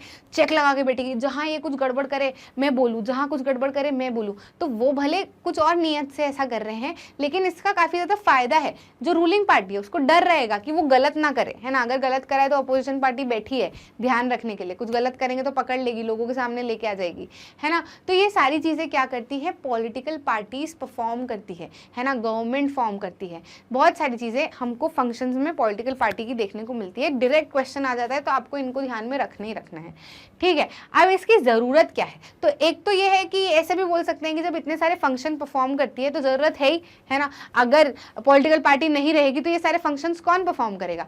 फिर भी हम नेसेसिटी एक और तरीके से समझ लेते हैं कि मान लो पॉलिटिकल पार्टी नहीं होती है डेमोक्रेसी में, है ना, तो फिर लीडर तो इलेक्ट होंगे लेकिन उनका कोई जवाबदेही ही नहीं होगा। जैसे आज अगर लीडर इलेक्ट होते हैं तो कुछ भी गड़बड़ लगती है तो हम पार्टी को कह देते हैं कि तुमने इस लीडर को इलेक्ट किया, इसने गड़बड़ करी, है ना। तो पार्टी से कहती है हाँ गड़बड़ हो गई, फिर वो सुधारने की कोशिश करती है। लेकिन अगर पार्टी नहीं रहेगी तो फिर वो लीडर अपने आप ही उठे हैं, अपने आप ही जा रहे हैं, है ना। अगर वो रिस्पॉन्सिबल होंगे भी तो वो सिर्फ अपनी कंस्टिट्यूएंसी के लिए रिस्पॉन्सिबल होंगे, मतलब जिस एरिया से वो इलेक्ट हुए उसके लिए रिस्पॉन्सिबल होंगे। बाकी सारे एरिया का तो वो ध्यान ही नहीं रखेंगे, है ना। अभी पार्टीज रहती हैं तो वो क्या करती हैं? बाकी सारे एरियाज का भी ध्यान रखती हैं। उनके एक्टिव मेंबर, उनके फॉलोअर अलग अलग जगह से खबरों के ऊपर ध्यान रखते हैं कि यहाँ ये काम करना है, यहाँ ये काम करना है। अकेला इंसान क्या ही करेगा?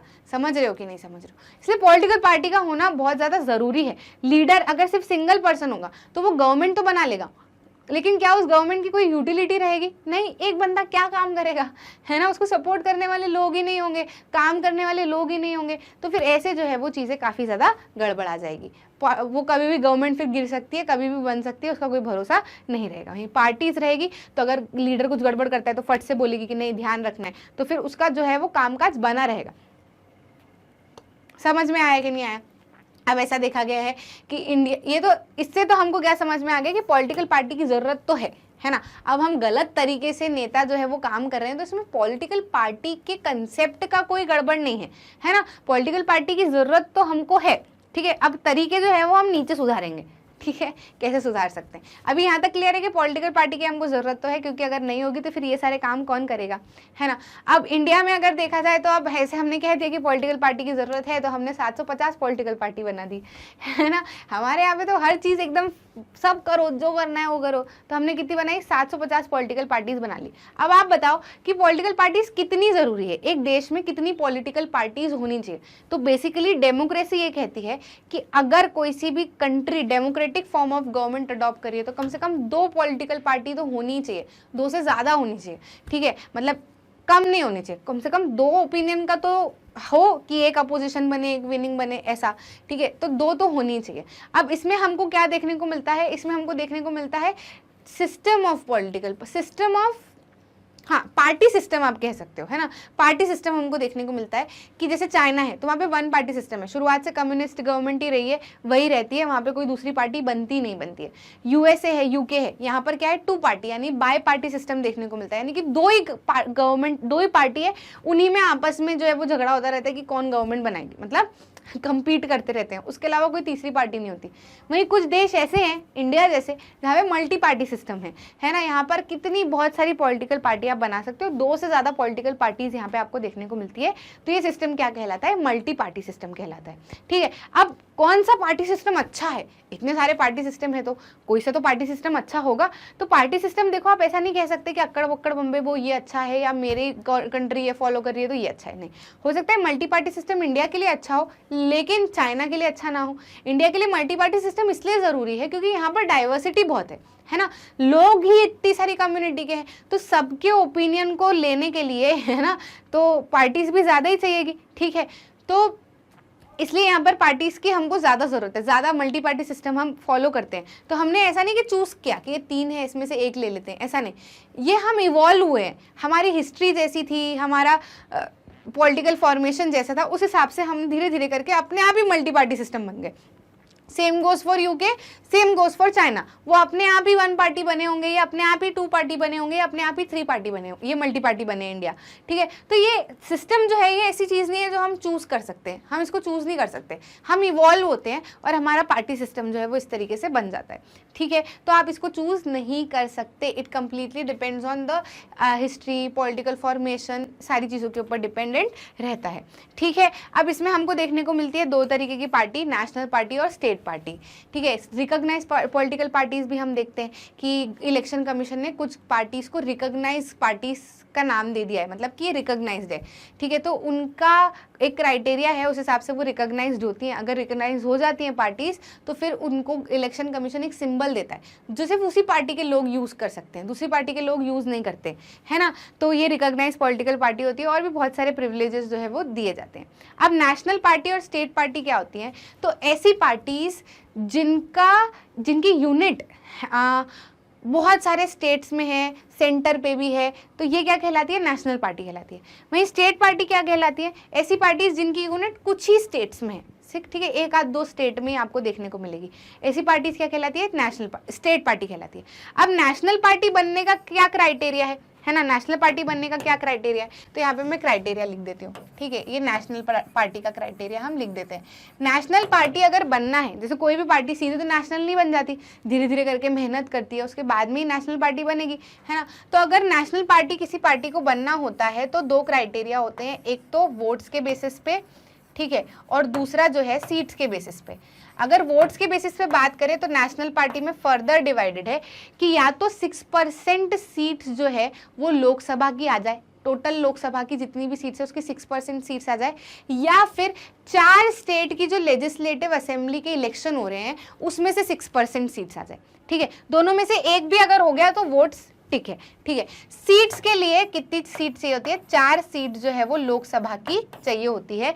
ये दोनों चीजें जब होंगी क्लियर, इन दोनों में से कोई सा एक और ये तो पक्का, ठीक है, तभी क्या होगी, पार्टी नेशनल पार्टी कहलाएगी। वहीं पार्टी जो है वो स्टेट पार्टी तब कहलाती है, स्टेट पार्टी तब कहलाती है उसमें सिर्फ यही है, वोट्स है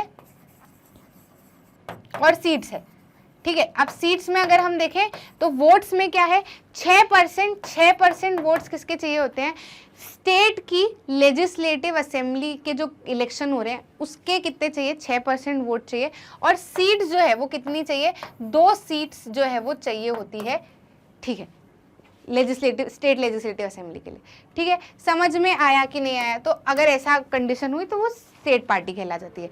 ये क्या हो गई, हमारी स्टेट पार्टी नेशनल पार्टी हो गई। अब चैलेंजेस फेस करती है पॉलिटिकल पार्टी बहुत ज़्यादा, ठीक है, बहुत ज़्यादा चैलेंजेस फेस करती है।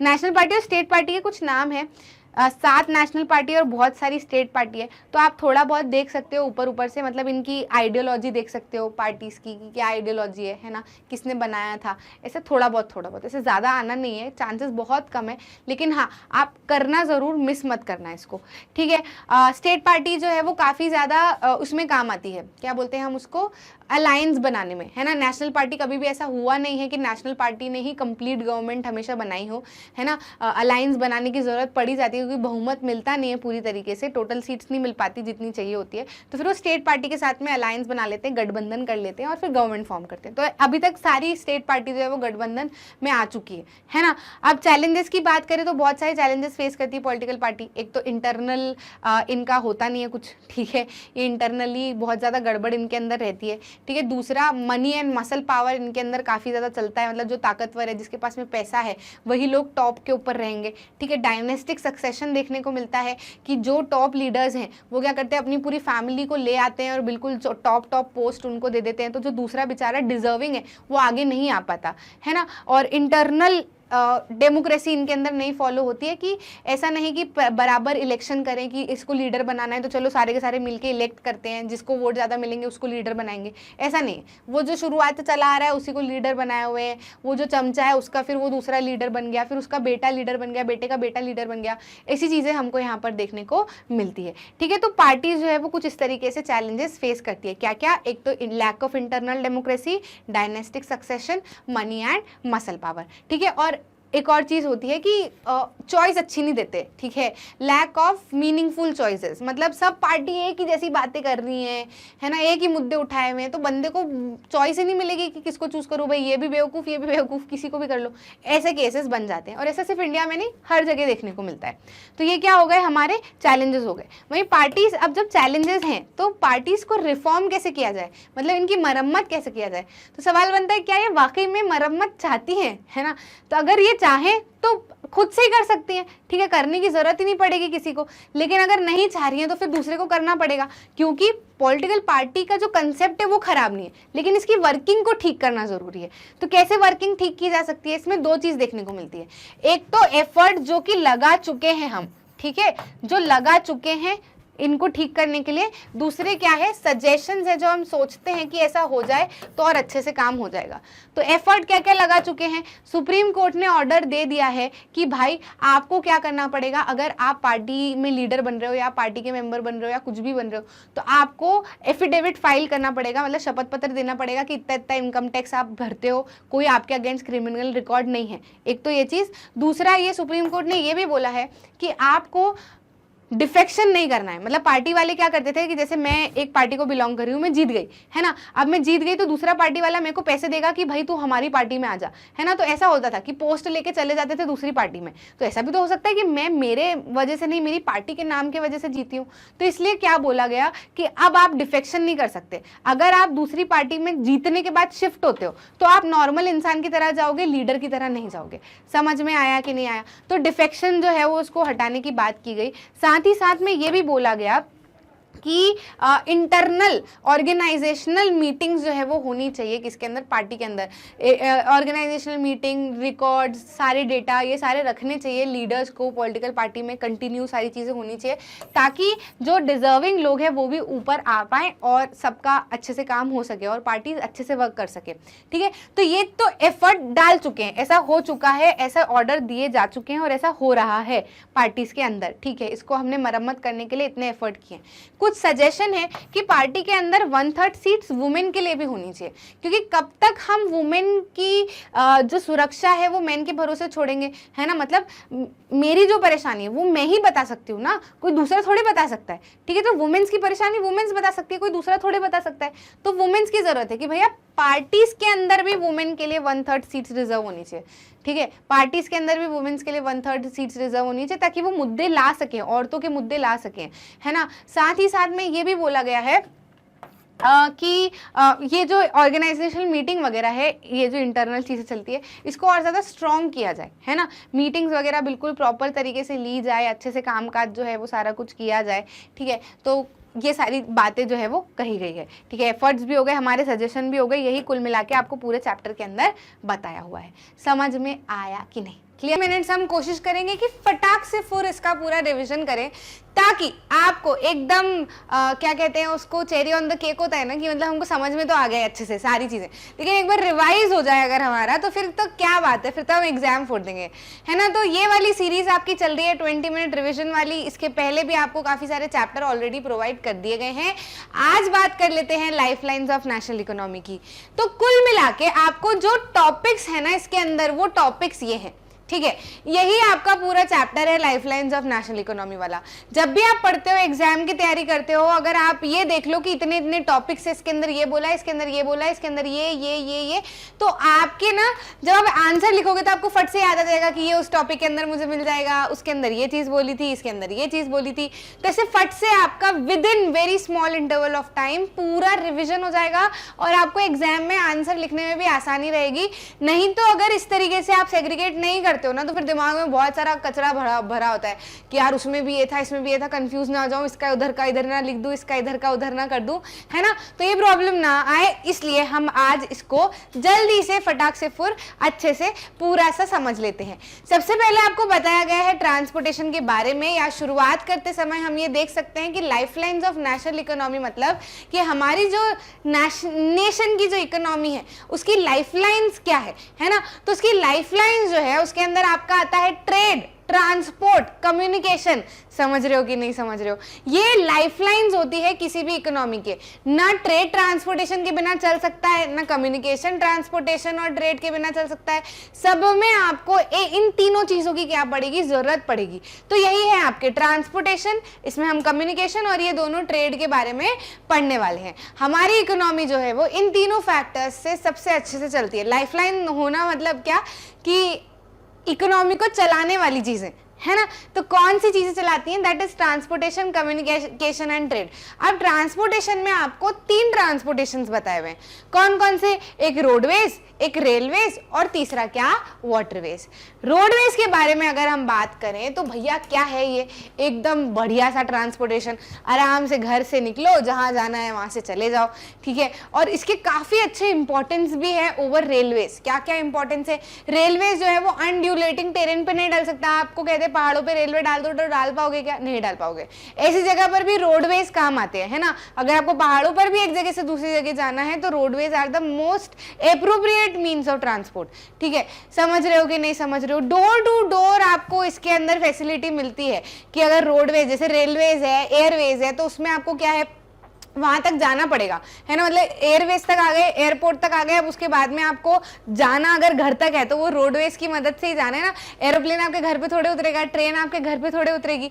समझ रहे हो कि नहीं समझ रहे हो? जैसे काफी सारे इंपॉर्टेंस है किसके? रोडवेज के, रेलवेज के ऊपर, है ना। वो बहुत सारे कुछ 6-7 इंपॉर्टेंस है, हमने अच्छे से पढ़े हैं, समझे हैं, तो उसको एक बार फटाक से नजर मार लेना, क्योंकि उसके ऊपर भी कई बार डायरेक्टली क्या आ जाता है, क्वेश्चन आ जाता है, तो हमको उसको भी मिस नहीं करना है, ठीक है। उसके बाद में रोडवेज में आपको बताया हुआ है, क्लासिफिकेशन बताया हुआ है। मेनली आपके रोड जो है वो अलग अलग तरीके से क्लासिफाइड है, जैसे कि गोल्डन, क्वाड्रिलेटरल, सुपर हाईवेज, जो कि एक्सट्रीम पार्ट्स ऑफ इंडिया को एक दूसरे से कनेक्ट करते हैं, और बड़े बड़े हाईवेज भी इसके अंदर आ जाते हैं। NHAI, national highway authority of India जो है वो उसको देखता है, मतलब उसका ध्यान, मैनेजमेंट और ये सारा कुछ काम वो करता है। समझ में आया कि नहीं? नेशनल हाईवेज होते हैं जो कि कौन चलाता है? CPWD, central public work department, है ना। ये कौन से हाईवेज हो जाते हैं? नेशनल हाईवेज हो जाते हैं। फिर हमने किसके यहाँ पढ़े थे? स्टेट हाईवेज पढ़े, है ना। तो स्टेट हाईवेज क्या होते हैं? जो कि स्टेट के कैपिटल को दूसरे डिस्ट्रिक्ट से कनेक्ट करता है ना। समझ में आया? और क्या क्या होते हैं? हमारे बॉर्डर रोड्स होते हैं जो कि बॉर्डरिंग एरिया एरियाज में होते हैं, है ना। डिस्ट्रिक्ट रोड्स होते हैं जो कि जिला परिषद उसका ध्यान रखता है। डिस्ट्रिक्ट रोड जो है वो मेन डिस्ट्रिक्ट को अंदर के जो इनलैंड एरियाज है उससे कनेक्ट करता है। अदर रोड्स होते हैं जो कि ग्रामीण क्षेत्र के होते हैं, ग्रामीण एरिया वाली जो कमिटीज है वो उसका ध्यान रखती है, उसका मेंटेनेंस करती है ना। तो इन चीज़ों के बारे में हमने पढ़ा। रोडवेज में हमने एक और क्लासिफिकेशन देखा था, क्या, अनमेटल्ड और मेटल्ड रोड्स। जो रोड्स बारिश में आपने देखा है ना कि ब्लैक कलर की होती है, तो वो बारिश आए कैसी भी आए वो हमेशा वैसी की वैसी रहेगी, तो वो क्या होती है, मेटल रोड्स कहलाती है। वहीं अनमेटल रोड कौन सी होती है, जो मिट्टी धूल वगैरह की जो रहती है कि नहीं, पानी आया तो कीचड़ कीचड़ जैसा हो जाता है, तो वो रोड्स क्या कहलाती है, अनमेटल रोड्स कहलाती है। तो बेसिकली हमने ये चीज़ किसके अंदर पढ़ी, रोडवेज के अंदर पढ़ी। अब इसमें आप जो है वो रेलवेज भी पढ़ते हो।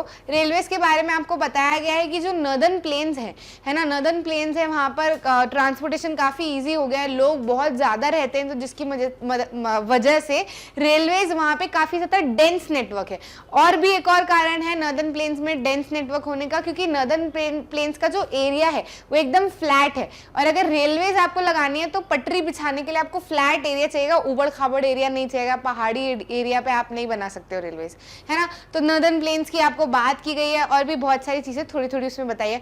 शुरुआत में जब हमारा रेलवे जो है वो डला था, मुंबई से ठाणे तक की एक ट्रेन जो है वो चली थी सबसे पहली बारी, और उसके बाद में फिर रेस्ट इज हिस्ट्री, है ना। हमारा क्या है, रेलवेज काफ़ी काफ़ी काफ़ी सबसे बड़ा नेटवर्क है ट्रांसपोर्टेशन का। बहुत सारे लोग चीप मीन्स के कारण जाते भी हैं, रेलवे से ट्रैवल करते हैं। अगर आपको थोड़े डिस्टेंस पे जाना है तो आप आसानी से रोडवेज प्रेफर कर सकते हो, लेकिन आपको बहुत लंबे डिस्टेंस पे जाना है जहाँ 1-2 रात आपको लग सकती है, आपके पास में जो है वो जेब थोड़ी ठीक ठाक ही है या हैवी भी है, तो आप एसी वगैरह से जा सकते हो, है ना। तो सारे के सारे लोग जो है वो ट्रांसपोर्टेशन का फ़ायदा उठा पाए, इसलिए वी हैव रेलवेज।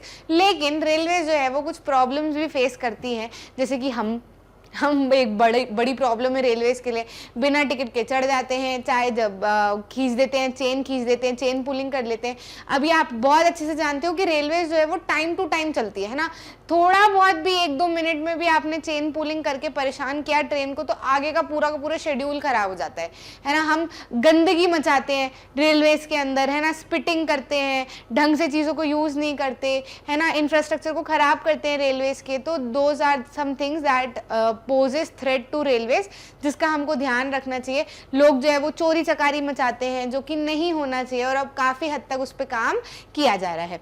तो ये आपकी बात होती है किसकी, रेलवेज की। उसके बाद में हम पाइपलाइंस के बारे में पढ़ते हैं, है ना। पाइपलाइंस क्या है, पहले ऐसा होता था कि ट्रेड वगैरह चलता था, सामान वगैरह एक जगह से दूसरी जगह पे जाते थे, लेकिन प्रॉब्लम्स आती थी अगर कोई सा लिक्विड आपको ट्रांसपोर्टेशन करना है, कोई पेट्रोलियम है या फिर कोई भी ऐसी चीज़ है जो कि लिक्विड है, डेंजरस हो सकती है, तो ऑयल वगैरह हो गया, इस को थोड़ी सी प्रॉब्लम आती थी। एक जगह जैसे यहाँ से लेके जाना है कहीं पे, तो फिर एक साथ ही तो पूरा का पूरा नहीं लेके जा सकते, बीच में चेंज भी करना पड़ता था, तो ट्रांसशिपमेंट डिलेज वगैरह भी होते थे, है ना। और सामान जो है वो कई बार ख़राब होने का भी डर होता था, मतलब ढुलने का भी डर होता था, ठीक है। तो ये एक प्रॉब्लम थी, है ना। लेकिन उसके बाद में क्या हुआ, पाइपलाइंस आई। अब पाइपलाइन से ना पहले सिर्फ पानी पहुंचाया जाता था, लेकिन फिर दिमाग लगाया गया, कह रहे यार ये लिक्विड वगैरह हम जो पहुंचा रहे हैं इसमें तो परेशानी आ रही है, ट्रांसशिपमेंट डिलेज हो जाते हैं, ऐसे भी ट्रांसपोर्टेशन डिलेज हो जाते हैं, तो क्या किया जाए भैया, पाइपलाइन से ही हम इनको क्यों ना भेज दें, जहाँ से निकालना है जहाँ तक पहुँचाना है तो आराम से पाइपलाइन से जाती रहेगी, प्रॉब्लम ही नहीं आएगी कि वहाँ ढुल गया, ये हो गया, वो हो गया, ट्रांसशिपमेंट डिलेज भी नहीं होंगे। तो ऐसे हमने पाइपलाइंस को यूज़ करना शुरू किया। इवन जो फार इनलैंड एरियाज है, फैक्ट्रीज है, रिफाइनरीज है, वो भी पाइपलाइंस की मदद से अच्छे से चलने लगी, क्योंकि बहुत मुश्किल होता था इतनी दूर तक ट्रकों में लिक्विड वगैरह भेज के ट्रांसपोर्टेशन कराना, कई बार एक्सीडेंट हो जाते थे तो बहुत इशू होता था, ठीक है। लेकिन अब पाइपलाइन से वो सारी चीज़ें बहुत ईजी हो गई। तो आपको पाइपलाइंस दी हुई है, 3-4 पाइपलाइंस के बारे में बताया हुआ है, तो उसके ऊपर थोड़ी सी आप नज़र मार लेना, है ना। फिर उसने बताया कि जो सॉलिड को, कई बार सॉलिड जो है उसको सेमी लिक्विड में भी कन्वर्ट करके हम पाइपलाइंस की मदद से ट्रांसपोर्ट कर पाते हैं, है ना। तो पाइपलाइन जो है वो मैप ऑफ इंडिया पे एक नई चीज हमको देखने को मिल रही है, ठीक है, फिर हम पढ़ते हैं वाटरवेज के बारे में। तो भाई चीपेस्ट मीन्स ऑफ ट्रांसपोर्टेशन है वाटरवेज, है ना। आप आराम से कंटेनर में सामान भर भर के पानी की मदद से, मतलब पानी के साथ में नहीं बहना है, शिप्स के साथ में आप पहुंचा सकते हो, क्योंकि ट्रैफिक भी कम होता है ना, और सिर्फ यही ट्रांसपोर्टेशन चलता होता है वहाँ पे। फिर बहुत बड़ी बड़ी शिप्स होती है, ऐसे छोटी छोटी बोट्स नहीं होती ना, बहुत बड़ी बड़ी शिप्स होती है, तो आप आसानी से उसके अंदर जितना सामान पहुंचाना चाहते हो उतना पहुंचा सकते हो। और अब कंटेनर्स की मदद से तो वो चीज़ और ज़्यादा फैसिलिटेट हो चुकी है ना। तो ये सबसे चीपेस्ट मीन्स ऑफ ट्रांसपोर्ट माना जाता है वाटरवेज। कुछ आपको इंपॉर्टेंट पोर्ट्स, है ना, और कुछ चीज़ें थोड़ी बहुत बताई हुई है जिसके ऊपर आप नज़र मार सकते हो। ऐसे आपको पोर्ट्स के बारे में लिखने को नहीं आएगा, लेकिन एक बार नज़र मार लो, कहीं 1-2 नंबर में कुछ चीज़ें आ जाती हैं तो मिस ना कर पाए, है ना। उसके बाद में हम पढ़ते हैं किसके बारे में, एयरवेज के बारे में। तो अब एयरवेज जो है वो थोड़ा सा सस्ता हो गया है, लोग भी उसको ज़्यादा से ज़्यादा प्रेफर करने लगे हैं, है ना। ट्रैफिक वगैरह की मदद से, मतलब ट्रैफिक वगैरह से बचने के लिए भी एयरवेज प्रेफर किया जाता है। इवन हम जो देखते हैं कि नॉर्थ ईस्टर्न साइड है ना, जो पहाड़ी इलाका है नॉर्थ ईस्टर्न साइड वाला, वहां पर रेलवेज जो है वो कॉमन लोगों के लिए भी ओपन है।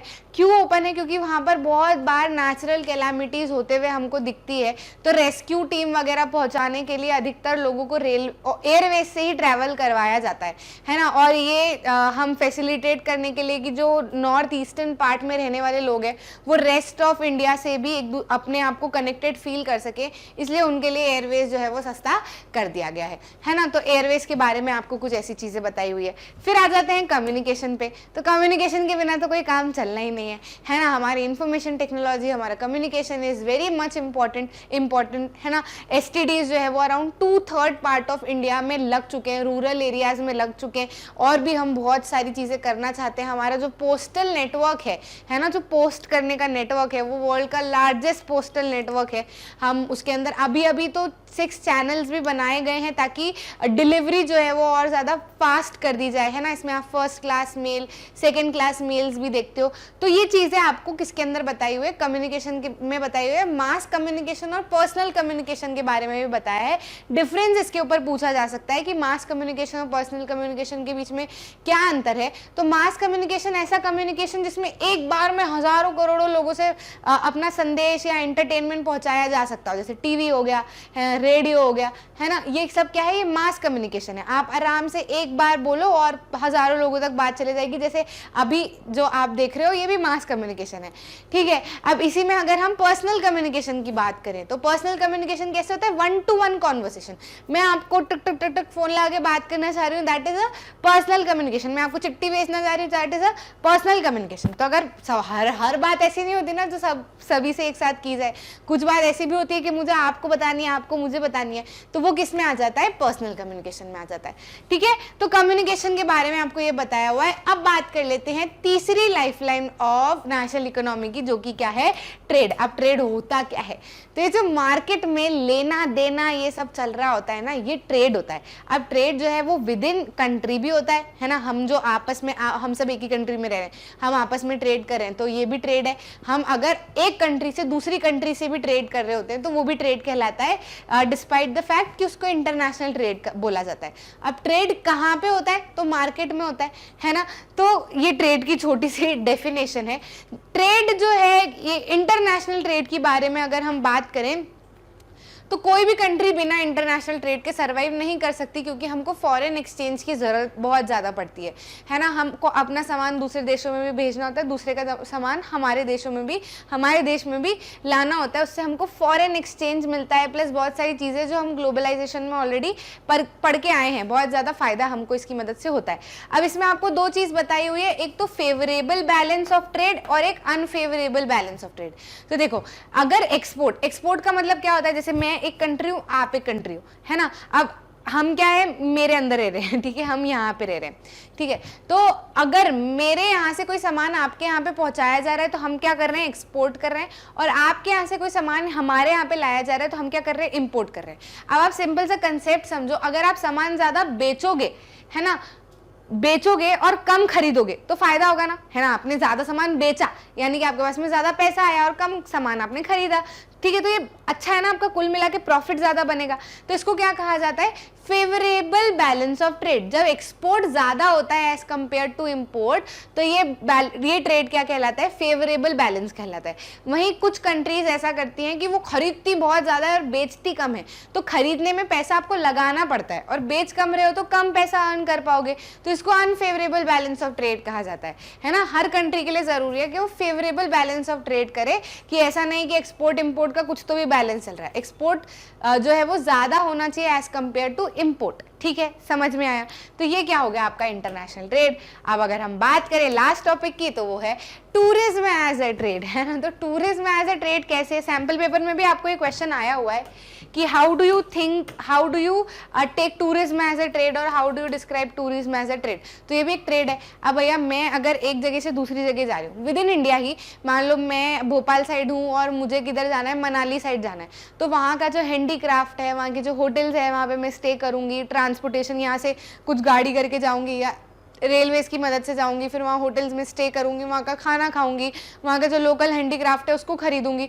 तो क्या हो रहा है, हम एक्सचेंज कर रहे हैं कि नहीं कर रहे हैं पैसा, तो पैसा का एक्सचेंज करना ही तो ट्रेड होता है। सर्विसेज कमोडिटीज को एक्सचेंज करना ही तो ट्रेड होता है। तो बेसिकली टूरिज्म क्या है, एक ट्रेड ही तो हुआ, है ना। ऐसा देखा गया है कि अराउंड 35 लाख लोग जो है वो इसके अंदर अभी भी ऑक्यूपेशन कर सकते हैं, है ना। मतलब इतना स्कोप है टूरिज्म में ट्रेड की तरह। तो टूरिज्म सेक्टर को हम काफ़ी ज़्यादा बढ़ाना चाहते हैं और इसको बढ़ाया भी जा सकता है। गाइड्स वगैरह होते हैं, आप जाते हो वो आपको एक्सप्लेन करते हैं चीज़ें, तो उनको भी उस चीज़ का पैसा मिलता है ना। तो टूरिज्म से काफ़ी ज़्यादा लोगों को अपॉर्चुनिटीज़ मिलती है, उनकी इनकम भी बढ़ती है और बहुत सारा काम होता है। अब डोमेस्टिक टूरिज्म भी होता है और वहीं के वहीं इंटरनेशनल टूरिज्म भी होता है, मतलब जो लोग बाहर से आते हैं, है ना, टूरिस्ट लोग जो बाहर से आते हैं, तो उससे भी हमको फॉरेन एक्सचेंज मिलता है। उनकी करेंसी वो हमारे यहाँ से एक्सचेंज करते हैं, हमारे से सामान लेके जाते हैं, उनके देश में बताते हैं। फिर बहुत सारा इंपोर्ट एक्सपोर्ट भी सारी चीज़ें होती है, कस्टम ड्यूटीज उसके ऊपर हमको मिलती है, तो बहुत फायदा होता है। ठीक है, तो टूरिज्म इस तरीके से एक ट्रेड की तरह भी कंसिडर किया जाता है। तो यही है आप के topics from this chapter lifelines of national economy. ध्यान रखना है, transportation, trade and communication are the 3 lifelines of economy. इसमें ट्रांसपोर्टेशन को क्या किया गया है, ट्रांसपोर्ट को क्या किया हुआ है, क्लासिफाई किया हुआ है, अलग अलग तरीके से बताया हुआ है। कम्युनिकेशन बताया हुआ है, ट्रेड जो है वो 2 तरीके से आपको बताए हुए हैं। बस यही आपका पूरा का पूरा चैप्टर है। हम 20 मिनट्स में पूरे के पूरे चैप्टर को फट से रिवाइज कर रहे हैं, because this is all we need. हमने वन शॉट टॉपिक वाइज सब कुछ अच्छे से कर लिया है, लेकिन एग्जाम टाइम पे हमको जरूरत होती है कि बस कोई बैठ के फट से बता दे कि इसके बाद ये इस चैप्टर में ऐसा ऐसा ऐसा ऐसा बोला है, तो मतलब हमारा पूरा क्या हो जाएगा, एकदम पॉलिशिंग हो जाएगी चैप्टर की। लगता है कि नहीं? तो बस ये आपको लग रहा है और हमने आपके लिए कर दिया। बात कर लेते हैं मैन्युफैक्चरिंग इंडस्ट्रीज की। इसमें बेसिकली आपको इंडस्ट्रीज के बारे में बताया हुआ है, जो कि ऐसी इंडस्ट्रीज जो कि रॉ मटेरियल को फिनिश्ड गुड्स में बनाती है। ठीक है, रॉ मटेरियल को फिनिश गुड्स में बनाना is only known as manufacturing. और ऐसी इंडस्ट्रीज जो मैन्युफैक्चरिंग का काम करती है, वही इंडस्ट्रीज क्या कहलाती है, मैन्युफैक्चरिंग इंडस्ट्रीज कहलाती है। किसी भी देश के डेवलपमेंट के लिए काफी ज्यादा जरूरी होता है कि उस देश में ज्यादा से ज्यादा मैन्युफैक्चरिंग हो, है ना, ज्यादा से ज्यादा रॉ मटेरियल को वेराइटी ऑफ फिनिश गुड्स में कन्वर्ट कर लिया जा सके। तो इसके काफी ज्यादा इंपॉर्टेंस होते हैं। कोई भी देश हो, मैन्युफैक्चरिंग के काफी ज्यादा इंपॉर्टेंस। एक तो पहला कि लोग जो है वो एग्रीकल्चर के ऊपर जो डिपेंडेंट होते हैं इनकम के लिए, अब उनके पास में नया सोर्स आ जाता है इनकम का, वो मैन्युफैक्चरिंग इंडस्ट्रीज में भी क्या कर सकते हैं, काम कर सकते हैं। साथ ही साथ में इकोनॉमी के ऊपर काफी अच्छा इम्पैक्ट पड़ता है। क्यों? क्योंकि जब हम मैन्युफैक्चर करते हैं चीजों को, उनको एक्सपोर्ट करते हैं, इंपोर्ट करते हैं, तो उससे हमको मच नीडेड फॉरेन एक्सचेंज मिलता है ना। मैंने अभी जो आपको बताया कि ये सबसे बड़ा इंपॉर्टेंस है क्या, कि जितना ज्यादा कोई भी कंट्री अपने रॉ मटेरियल को number of variety of finish goods में कन्वर्ट करेगी, वही कंट्रीज क्या कहलाती हैं, सबसे ज्यादा डेवलप्ड, या फिर कहा जाए तो डेवलपिंग स्टेज से बहुत जल्दी डेवलप्ड स्टेज में भी परिवर्तित हो सकती है। और मैन्युफैक्चरिंग इंडस्ट्रीज जो है वो किसी भी देश की पॉवर्टी, अनएम्प्लॉयमेंट हटाने में भी काफी ज्यादा मदद करती है। क्योंकि जब आप बहुत सारे रॉ मटेरियल्स को बहुत सारे फिनिश गुड्स में कंप्लीट कन्वर्ट करने की कोशिश करोगे, तो उसमें आपको लोग, मैन, ह्यूमन लेबर, मशीन्स, सारी चीज़ों की ज़रूरत पड़ेगी जो कि लोग ही करेंगे, है ना। तो लोग क्या होंगे, ऑक्यूपाई होंगे इसके अंदर, उनको पैसा मिलेगा, तो इससे पावर्टी, अनएम्प्लॉयमेंट सब कुछ धीरे धीरे क्या होगा, इरेडिकेट होता चला जाएगा। ठीक, अब इसमें ना आपको एक और चीज़ बताई हुई है कि ये इंडस्ट्रीज जो है इनका नेशनल इकोनॉमी के अंदर क्या इम्पैक्ट है। तो इसमें आपको दो चीज़ बोली है, एक तो जीडीपी में क्या इसका शेयर है मैन्युफैक्चरिंग इंडस्ट्रीज का, साथ ही साथ में जो ग्रोथ रेट है वो क्या है। तो अगर जीडीपी में मैन्युफैक्चरिंग के शेयर की अगर हम बात करें तो इंडिया में देखा गया है 17%, मतलब जो हमारी टोटल जीडीपी है उसके अंदर 17% जो है वो मैन्युफैक्चरिंग इंडस्ट्रीज का क्या है, शेयर है ना, जो कि काफी कम है दूसरे देशों के मुकाबले। ऐसा देखा गया है कि दूसरे देशों में 25 से 35% तक का जीडीपी में शेयर होता है ना, लेकिन हमारे यहाँ पे 17% ही है। वहीं अगर हम ग्रोथ रेट की बात करें तो अभी हमारा जो एनुअल ग्रोथ रेट है वो कितना है, 7% पर एनम, है ना, कितना है, 7% पर एनम। लेकिन हम चाहते हैं कि ये जो ग्रोथ रेट है ये 12% या 13% पर एनम पे आ जाए। तो इसी के लिए हम बहुत सारी चीज़ें अलग अलग कर रहे हैं, कोशिश कर रहे हैं कि ऐसे नहीं ऐसे बढ़ाया जाए, ऐसे नहीं ऐसे बढ़ाया जाए। तो हमने क्या किया है, NMMC जो है ये भी बिठाई गई है, कमेटी बिठाई गई है, ताकि क्या हो, ये जो हमारा ग्रोथ रेट और जीडीपी में शेयर का जो टारगेट है ये क्या हो, पूरा हो सके। ठीक, तो ये दो चीज आपको contribution of industry to national economy में डिटेल्ड में समझाई हुई है। इंडस्ट्रियल लोकेशन क्या होती है, इंडस्ट्री को सेटअप करने के लिए जो लोकेशन होती है वही इंडस्ट्रियल लोकेशन कहलाई जाती है। अब इसमें आपको ना चीज़ें सोचनी पड़ती है कि आपको कहाँ पे कौन सी इंडस्ट्री सेटअप करनी है।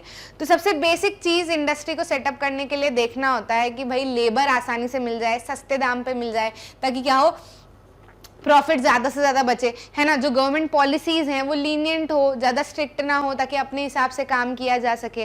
ठीक, कॉस्ट ऑफ प्रोडक्शन जो है वो क्या हो, मिनिमम हो, ताकि प्रॉफिट ज़्यादा अच्छे से बच सके। मार्केट से क्या हो, पास में हो, रॉ मटेरियल आसानी से आ जाए, ट्रांसपोर्टेशन इजीली हो जाए। यही क्या होती है, इंडस्ट्रियल लोकेशन के कुछ फैक्टर्स हैं जो कि देखे जाते हैं before setting up any industry. तो इंडस्ट्रियल लोकेशन में आपको कुल मिला के मैं बता रही हूँ, ठीक है। मैं आपको ऐसे लिखा तो बहुत सारा गया है पूरे पैराग्राफ में, लेकिन एक कस होता है ना हर टॉपिक का कि इसके अंदर ये बात कही गई है। तो ये बात मैं आपको मेन बता रही हूँ, जिसके ऊपर से आपको क्वेश्चन भी पूछे जा सकते हैं, है ना, और जिससे आपको मदद भी मिलेगी। इंडस्ट्रियल लोकेशन में कुल मिला के आपको यही चीज बताई है, ठीक है। बेसिक अगर कोई सा की रोल अगर हम बोले इंडस्ट्री सेटअप करने का, तो एक तो हमारी होती है कॉस्ट ऑफ प्रोडक्शन और दूसरा होता है गवर्नमेंट की पॉलिसीज, है ना। ये दोनों क्या होनी चाहिए, लीनियंट होनी चाहिए या सस्ती होनी चाहिए।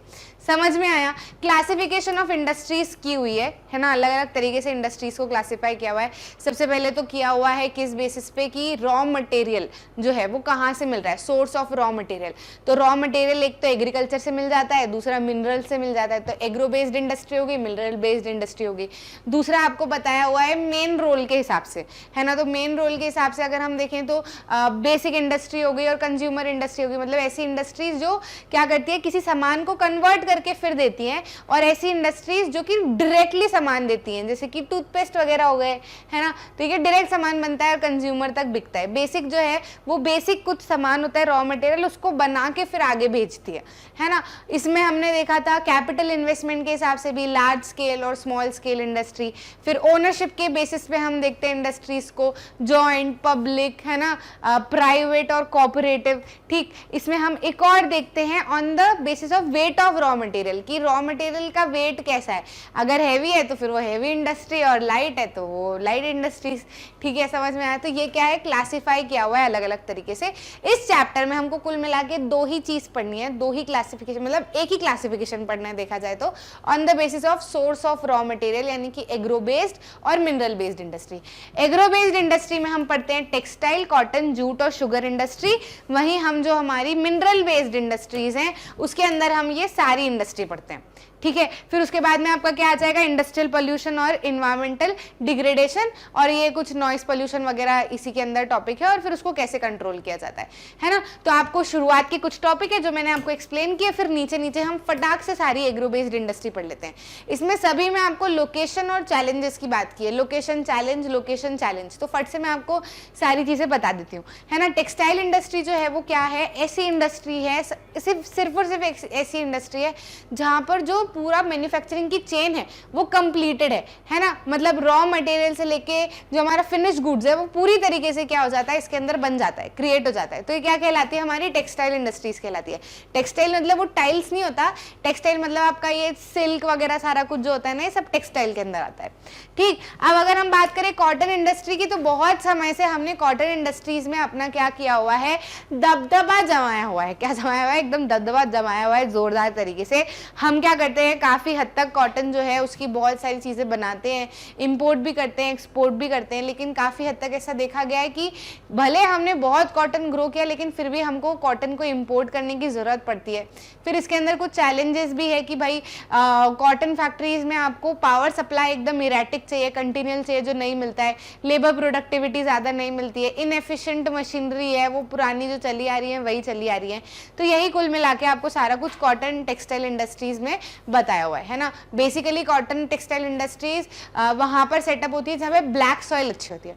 तो महाराष्ट्र एक ऐसा एरिया है जहाँ पर कॉटन टेक्सटाइल इंडस्ट्रीज काफ़ी शुरुआती दौर से सेटअप की गई थी, है ना। फिर अगर हम बात करें किसकी, जूट टेक्सटाइल इंडस्ट्रीज की, तो जूट टेक्सटाइल इंडस्ट्रीज में आपको क्या बताया जाता है, जूट टेक्सटाइल इंडस्ट्रीज में आपको बताया जाता है जूट के बारे में, मतलब ऐसी इंडस्ट्रीज जिसमें जूट एक रॉ मटेरियल है ना। तो जूट एक रॉ मटेरियल है, तो इसमें आपको हुगली बेसिन के बारे में बताया हुआ है कि हुगली बेसिन जो है उसके आजू बाजू बहुत सारी जूट टेक्सटाइल इंडस्ट्रीज जो है वो सेटअप है।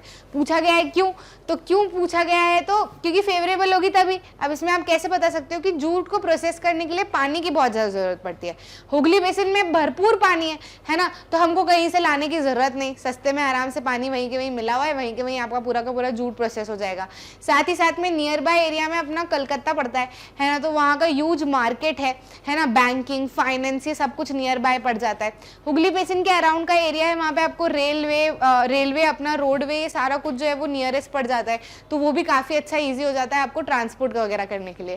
ठीक है, साथ में आप और क्या क्या बता सकते हो, जूट इंडस्ट्रीज में आप चैलेंजेस बता सकते हो। चैलेंजेस क्या है कि सिंथेटिक जो है, जैसे जूट है ना, तो जूट क्या है, बायोडिग्रेडेबल है। ठीक है, अपना ऐसा एक रॉ मटेरियल है जो कि आप बायोडिग्रेडेबल समझ सकते हो। अब इसकी ऑल्टरनेटिव सिंथेटिक चीज़ें आ गई हैं, है ना, जैसे कि बहुत सारी चीज़ें आ चुकी है। अब जूट से क्या बनता है, अपने बोरे वगैरह बनते हैं जिससे हम सामान ले जा सकते हैं। वही सिंथेटिक में नायलॉन, पॉलिस्टर ये सारी चीज़ें हो गई है, तो इसका कंपटीशन काफ़ी ज़्यादा है। साथ ही में इंडिया का जो जूट है उसको बहुत कॉम्पिटिशन फेस करना पड़ता है विद अदर कंट्रीज, है ना, बांग्लादेश, ब्राज़ील वगैरह।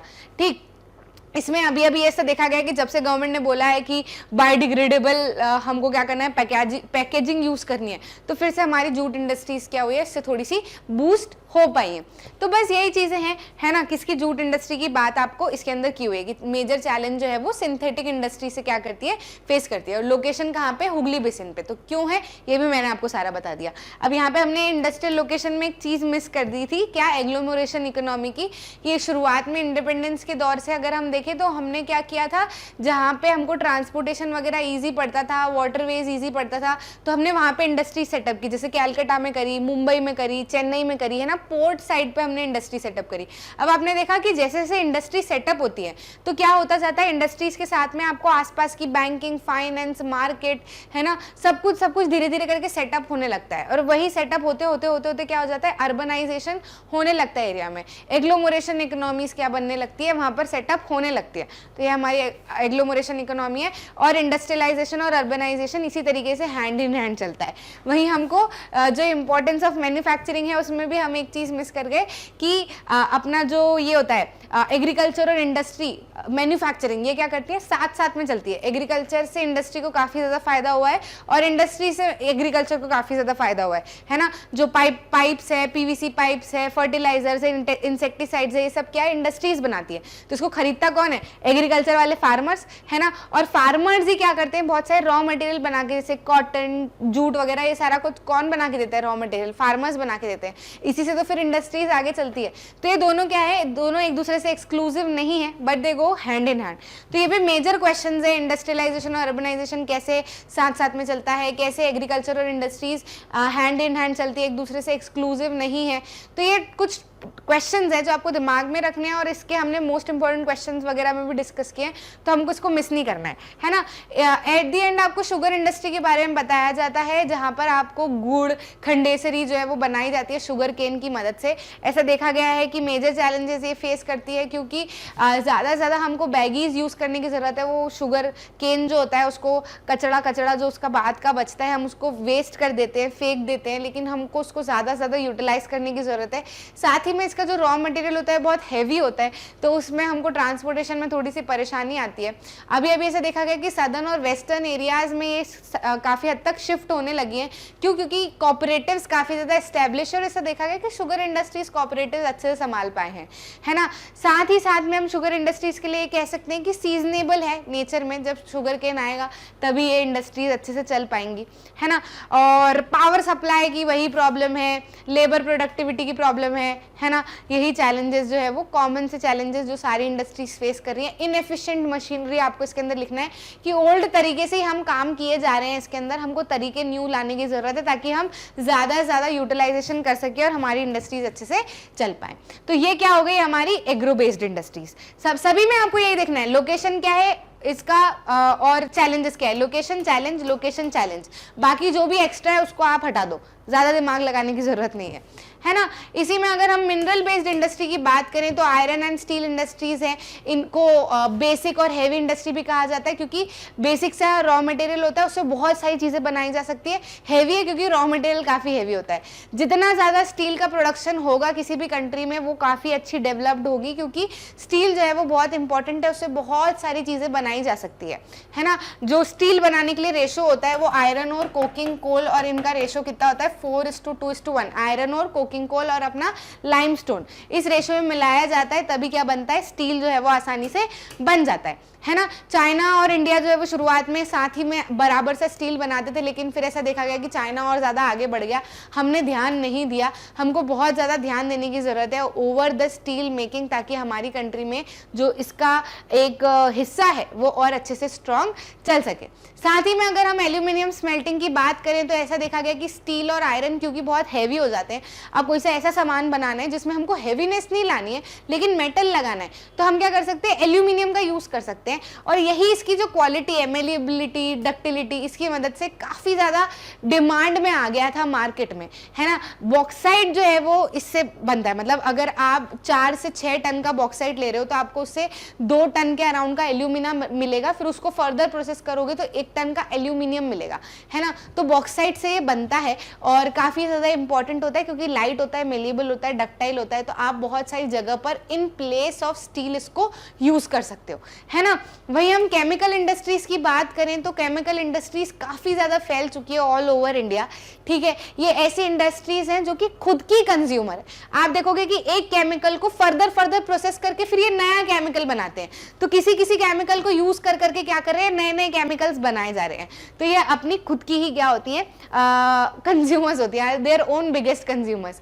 फर्टिलाइजर इंडस्ट्री की बात करें तो ग्रीन रिवॉल्यूशन के बाद में fertiliser industry all over India फैल चुकी है, क्योंकि पाइपलाइंस आसानी से सब दूर इनको ले जाने में मदद कर रही हैं, और डिमांड भी काफ़ी ज़्यादा फार्मर्स की बन चुकी है, सब्सिडी वगैरह हम देने लगे हैं, तो बहुत अच्छे से फर्टिलाइजर इंडस्ट्रीज का भी काम चल रहा है। ऑटोमोबाइल इंडस्ट्रीज, ग्लोबलाइजेशन के बाद से तो हमको बहुत ज़्यादा फायदा मिला है ऑटोमोबाइल इंडस्ट्रीज में।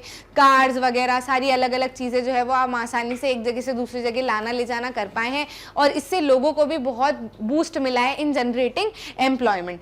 सीमेंट इंडस्ट्रीज का भी हम एक्सपोर्ट भी कर रहे हैं, इम्पोर्ट भी कर रहे हैं, और काफ़ी अच्छा प्रोडक्शन सीमेंट इंडस्ट्री का भी चल रहा है। इतना ही आपको इसके अंदर बताया हुआ है। इंफॉर्मेशन टेक्नोलॉजी और electronic industry, mobile phone, telephone, है ना, जो भी चीज़ें हैं, अब तो बहुत ज़्यादा डिमांड बढ़ गई है, तो इसके अंदर भी यूथ जो है वो काफ़ी ज़्यादा इंडिया का इन्वॉल्व है, और इससे भी इंडिया की इकोनॉमी को काफ़ी ज़्यादा मदद मिल रही है।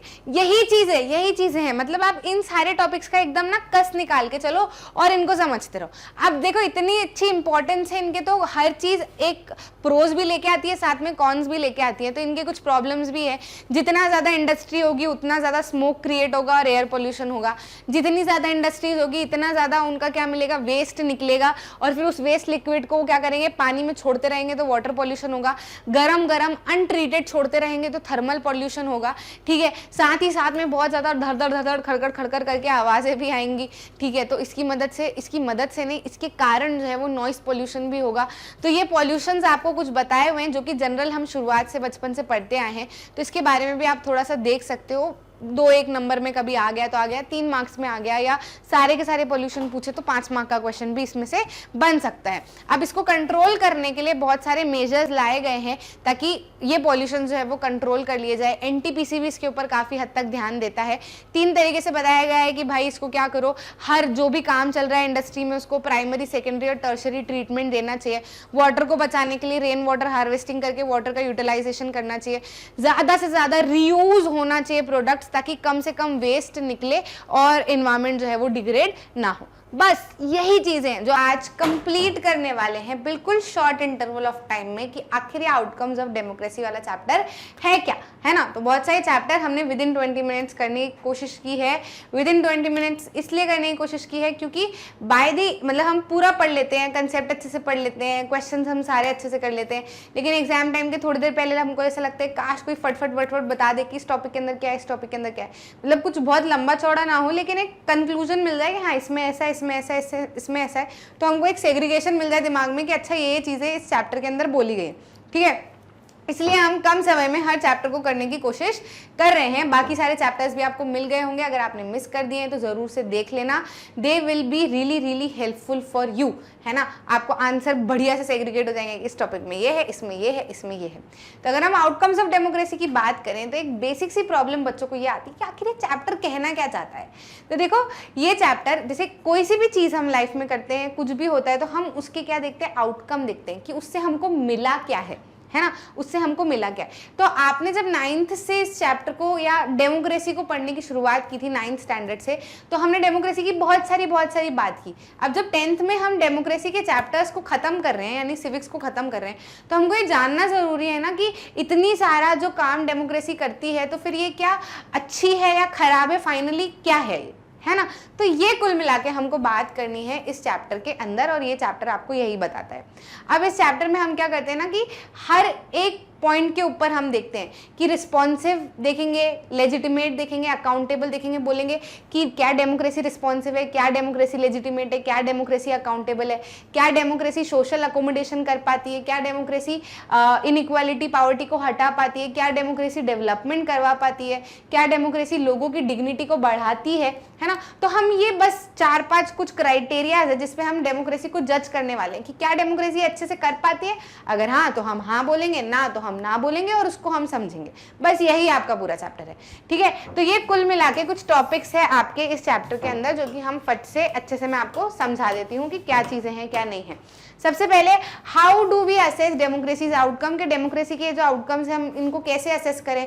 ऐसा भी बताया जाता है आपको शुरुआत के चैप्टर में कि डेमोक्रेसी जो है वो is a better form of government than other form of government. क्यों? क्योंकि ये इक्वालिटी को प्रमोट करती है, लोगों की डिग्निटी को प्रमोट करती है। ठीक है, आपको रूम देगी कि आप अपना मिस्टेक्स करो, है ना। मतलब आपको जेल में भेजेगी, ठीक है आप वहाँ पे समझो दुनिया, देश दुनिया, अपनी जवाबदारी, अपनी जिंदगी को समझो, फिर वापस बाहर आओ। ऐसा नहीं कोई गलती करी और मार दिया, है ना। तो ये सारी चीजें आपको किसके अंदर मिलती है, सिर्फ और सिर्फ डेमोक्रेसी के अंदर हमको मिलती है ना। अब हमको ऐसा लगता है कि यार कहने पे तो ये सारी चीजें करती है लेकिन रियलिटी में तो कुछ और ही हो रहा है ना। तो हम ऐसा भी कहते हैं कि क्या डेमोक्रेसी की ये जो सारी चीजें हैं ये सिर्फ प्रिंसिपल पे और रियलिटी में देखो तो सारी चीजें अलग है, ऐसा क्यों है ना। तो ऐसा इसलिए है कि देखो डेमोक्रेसी क्या है, कोई इंसान नहीं है कि ऐसा बोल दिया कि ऐसा करना है तो ऐसा करना है। डेमोक्रेसी एक प्रिंसिपल है, एक गाइडलाइन है कि ऐसा ऐसा होना चाहिए। अब अगर हम ऐसा करेंगे तो बहुत अच्छे से डेवलप हो पाएंगे, और अगर हम उन चीज़ों को नहीं मानते, सिर्फ प्रिंसिपल पे ही रखते और अपने हिसाब से अपनी गाड़ी चलाते रहते हैं, तो फिर शायद जो है वो चीज़ें उस तरीके से नहीं हो पाएंगी, है ना। अब जैसे डेमोक्रेसी ने तो बोल दिया कि इक्वालिटी लोगों को देनी है, अब हम आपस में इक्वालिटी नहीं रखेंगे तो उसमें डेमोक्रेसी की क्या गलती। समझ रहे हो कि नहीं समझ रहे हो, वो तो एक फॉर्म ऑफ गवर्नमेंट है। अब इक्वालिटी बनाना हमारा काम है ना। तो हम ये नहीं कह सकते कि वो सिर्फ प्रिंसिपल के नाम पे ही है और ऐसा कुछ होता नहीं है, करना हमारे ऊपर है। प्रिंसिपल तो एटलीस्ट हमको दे रही है, दूसरे फॉर्म ऑफ गवर्नमेंट तो हमको प्रिंसिपल्स भी नहीं देते।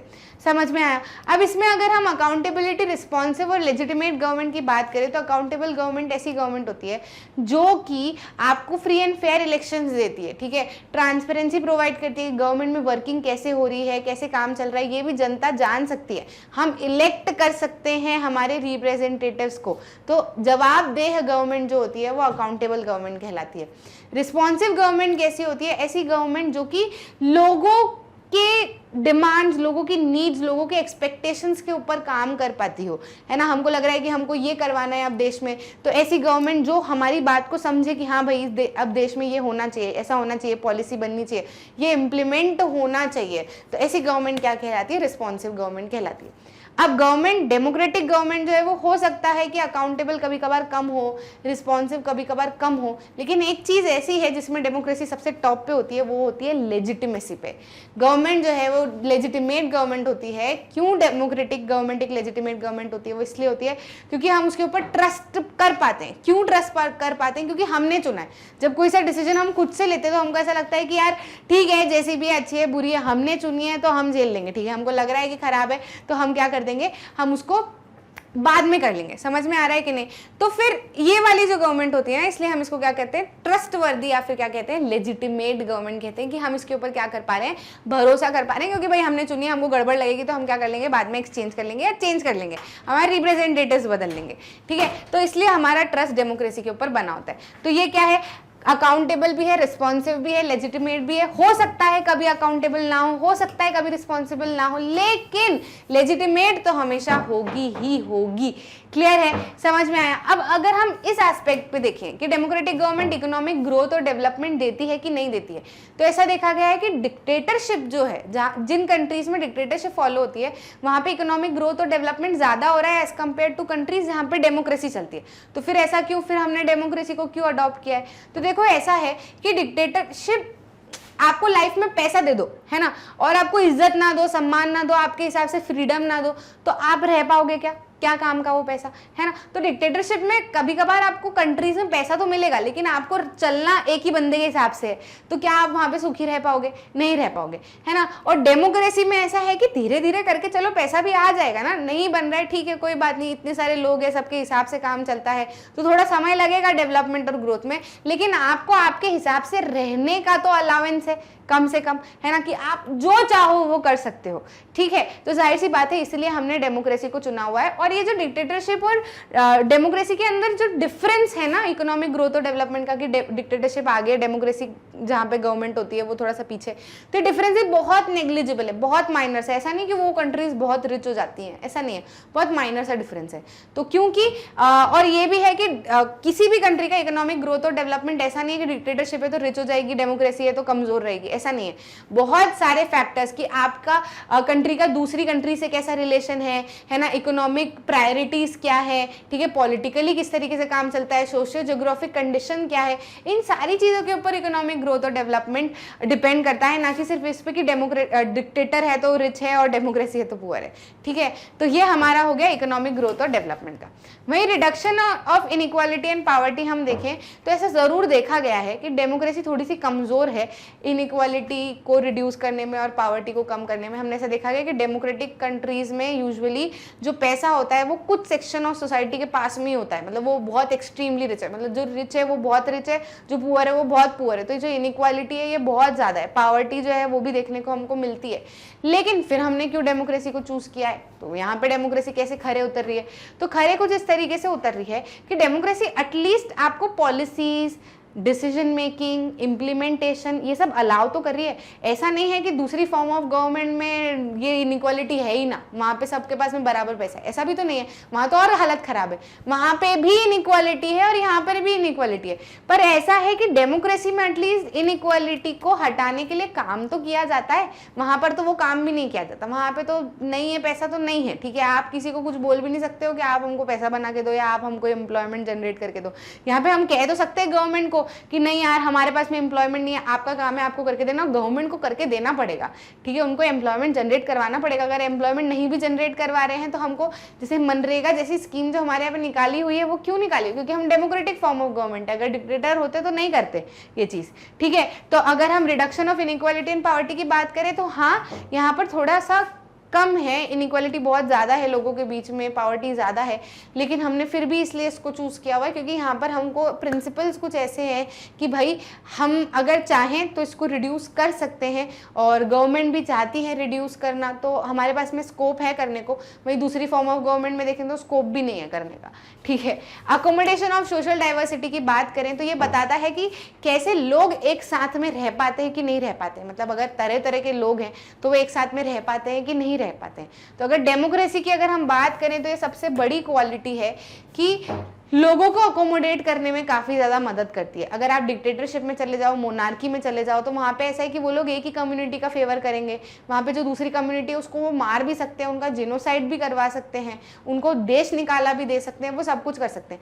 लेकिन डेमोक्रेसी एक ऐसी फॉर्म ऑफ गवर्नमेंट है जहाँ पर सबको रहने का अधिकार है, प्लस गाइडलाइंस और प्रिंसिपल्स ही कुछ ऐसे हैं कि सबको बराबरी का अधिकार देना है, सबको समानता का अधिकार देना है, सबको फ्रीडम देना है, सबको सबके राइट्स देने हैं, है ना। तो फिर कोई भी ऐसा नहीं है कि दूसरे सेक्शन को प्रताड़ित कर पाए, ठीक है। आसानी से सब लोग सोशली क्या कर पाते हैं, एक दूसरे को अकोमोडेट कर पाते हैं। पर हमने ऐसा देखा कि श्रीलंका में तो डेमोक्रेसी है, तो फिर वहाँ पे वो लोग क्यों अकोमोडेट नहीं कर पाए, तो वहाँ पे ऐसा था कि वो जो मेजॉरिटी कम्युनिटी है उनकी बात मान रहे थे, है ना, उनके हिसाब से काम कर रहे थे। तो फिर ऐसा नहीं होगा ना। बात क्या है कि अगर आपको डेमोक्रेसी में सोशल डाइवर्सिटी को अकोमोडेट करना है और डेमोक्रेटिक फॉर्म ऑफ गवर्नमेंट है, तो आपको ध्यान रखना पड़ेगा कि आपको माइनॉरिटी के ओपिनियन को भी साथ में लेके चलना है। आपको जैसे हम परिवार में ज्वाइंट फैमिली में रहते हैं तो हम क्या करते हैं, हम सबका ध्यान रखते हैं ना, फीमेल्स का ध्यान रखते हैं, मेल्स का ध्यान रखते हैं, चिल्ड्रंस का ध्यान रखते हैं। तो ऐसी फैमिलीज जो सबका ध्यान रखती है वही जॉइंट फैमिली में रह पाती है, जो नहीं रखती है, अलग अलग जाती है, तो वो धीरे धीरे करके टुकड़े टुकड़े में बढ़ जाती है ना। तो डेमोक्रेसी में यही है, यहाँ पे आपको अलाउंस है कि आप सबको बराबरी से ट्रीट करो, आप सबको ध्यान रखो, माइनॉरिटी मेजॉरिटी सबका ध्यान रखो, सबके ओपिनियन का ध्यान रखो। अगर आप ऐसा कर पाते हो तो आप आसानी से सब लोग मिलकर इकट्ठे रह पाओगे। इंडिया जैसा देश जो इतना डाइवर्स है, तो क्यों हम लोग साथ में रह पा रहे हैं, ठीक है। थोड़े बहुत जहाँ बर्तन है तो बजेंगे, थोड़े बहुत लड़ाई झगड़े मतभेद सबके होंगे, लेकिन हमने कभी किसी कम्युनिटी को बाहर नहीं निकाला, हमने कभी किसी को डिसरिस्पेक्ट ऐसे नहीं किया। अगर हाँ आप डिसरिस्पेक्ट कर रहे हो, है ना, आप बोलोगे कि डिसरिस्पेक्ट तो करते हैं, कुछ भी तो बोल देते हैं, प्रताड़ित तो करते हैं, तो फिर आप जो प्रताड़ित वर्ग है उसके पास में अधिकार है कि वो कोर्ट में जाके कंप्लेन कर सकता है, पुलिस में कंप्लेन कर सकता है, उसके ऊपर केस कर सकता है। तो ये सब क्यों है, क्योंकि डेमोक्रेसी। वहीं आप दूसरी फॉर्म ऑफ गवर्नमेंट में ऐसा नहीं कर सकते। Dignity and freedom of citizen की अगर हम बात करें तो भाई अकाउंटेबल ना भी हो डेमोक्रेसी, रिस्पॉन्सिव ना भी हो, लेजिटिमेट तो होगी, इकोनॉमिक ग्रोथ डेवलपमेंट ना भी दे, पॉवर्टी रिड्यूस ना भी करे, सोशल डाइवर्सिटी भी ना रिड्यूस करे भले से, लेकिन ये एक ऐसा पॉइंट है जो डेमोक्रेसी जरूर से प्रोवाइड करता है, वो है dignity and freedom of citizen. और तभी लोग एक साथ रह पाते हैं और अच्छे से सर्वाइव कर पाते हैं। क्योंकि आपने देखा है कि जब भी आपके घर में शादी वादियाँ होती है तो फिर मामा वामा जो आते हैं, मामा आ रहे, मासी आ रही, बुआ आ रही, फूफा आ रहे, ठीक है, आपके घर में शादी है, तो अगर आप उनको मान सम्मान से कहते हो कि अरे आपके घर की शादी है, आपको ही ध्यान रखना है, आप ही की बेटी है, आपको ही समझना है सब, तो उनको क्या लगेगा, सबको बोल दो ऐसा, सबको अपने अपने बांटेगा कि आपको ये चीज़ देखनी है आप देख लेना, आपको ये चीज़ देखनी है आप देख लेना, तो सबको लगेगा कि हाँ हाँ भाई हमको क्या है, इज्जत मान सम्मान हमारा दिया जा रहा है। तो वो बहुत अच्छे से काम करेंगे, बहुत अच्छे से रहेंगे, बहुत अच्छे से उनका इन्वॉल्वमेंट आपको उसके अंदर दिखेगा, है ना। तो डेमोक्रेसी भी यही करती है, वो क्या करती है, वो कहती है कि भाई सबको बराबर का अधिकार दो, सबको डिग्निटी दो, सबको सम्मान दो, सबको रिस्पेक्ट दो, सबको फ्रीडम दो, है ना। तभी हम आगे बढ़ पाएंगे, तभी हम साथ में रह पाएंगे। और डेमोक्रेसी जो चीज़ है, इस चीज़ का अलाउंस बिल्कुल बहुत अच्छे से करती है। और इसी कारण से यही एक ऐसा एस्पेक्ट है कि ज़्यादा से ज़्यादा लोग डेमोक्रेसी को प्रेफर करते हैं over other form of government. और यही कुछ एस्पेक्ट है जिसपे हम कह सकते हैं कि डेमोक्रेसी जो है वो खरे उतरी है बढ़िया से, ठीक है। तो ये क्या है, ये जो सारे ये जो पॉइंट्स हैं, ये कुछ एस्पेक्ट है जिसके ऊपर हम सोचते हैं कि ये एस्पेक्ट है, बताओ डेमोक्रेसी अच्छी है कि नहीं, ये एस्पेक्ट है, बताओ डेमोक्रेसी अच्छी है कि नहीं, ये एस्पेक्ट है, बताओ डेमोक्रेसी अच्छी है कि नहीं, ये एस्पेक्ट है, बताओ डेमोक्रेसी अच्छी है कि नहीं। तो हमने हर एस्पेक्ट पे बात कर ली कि डेमोक्रेसी किस तरीके से परफॉर्म करती है और हमने क्यों डेमोक्रेसी को फिर अडॉप्ट किया है, ठीक है। तो बस यही आपका चैप्टर है। लास्ट में आपको बताया जाता है कि डेमोक्रेसी की एग्जाम कभी खत्म नहीं होनी, है ना। और यही है कि डेमोक्रेसी अपना सपोर्ट खुद से जनरेट कर पाती है। क्यों जनरेट कर पाती है, क्योंकि वो लोगों की अपनी गवर्नमेंट है ना, वो लोगों की अपनी द्वारा बनाई गई गवर्नमेंट है, इसलिए वो अपना खुद का सपोर्ट जनरेट करने के काबिल होती है। लोग सोचते हैं कि भले कुछ ना भले चलो अपना डिसीजन है ना, ठीक है कोई बात नहीं चलेगा। क्लियर है कि नहीं क्लियर है? और ये एग्जाम जो है वो कभी खत्म होनी नहीं है डेमोक्रेसी की, जैसे हमारी खत्म नहीं होती कभी, क्योंकि उम्मीद भी उसी से की यहीं पे जीत जाती है, आउटकम तो यहीं पे अच्छा है उसका ना, क्योंकि उम्मीद भी उसी से की जाती है जिसके अंदर कुछ बात होती है। तो जरूर बात तो है डेमोक्रेसी में, तभी तो हम इतनी सारी उम्मीदें इससे लगाए हुए हैं और काफी अच्छे से काम जो है वो चल भी रहा है। ठीक है, तो इसके ऊपर जो प्रीवियस ईयर क्वेश्चंस हैं, इंपॉर्टेंट क्वेश्चंस हैं, टेस्ट पेपर्स हैं, ये सब हम ऑलरेडी निकाल चुके हैं। टॉपिक वाइज भी, जैसे अभी ये क्या बिल्कुल शॉर्ट में आपको समझाया गया ताकि आपके दिमाग में क्रक्स बैठ जाए कि अच्छा इसमें ये बोला है, इसमें ये बोला है, इसमें ये बोला है, क्विक रिविजन आपका हो जाए।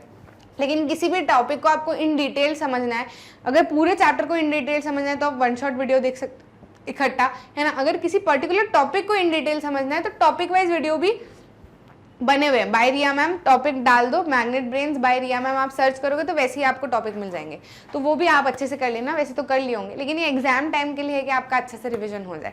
इसी तरीके से सारे चैप्टर्स के हमने रिवीजन जो है वो अपलोड कर दिए हैं, तो आप उनको बिल्कुल एक्सेस कर लेना, अच्छे से समझ लेना और खूब अच्छे से एक्सेल करना, फोड़ के आना एकदम बढ़िया से। अच्छा लगा तो लाइक करना, शेयर करना अपने दोस्तों के साथ में, और चैनल को सब्सक्राइब जरूर करना ताकि आप ऐसे कोई भी इंपॉर्टेंट वीडियो मिस न कर जाओ। मिलते हैं अगले वीडियो में।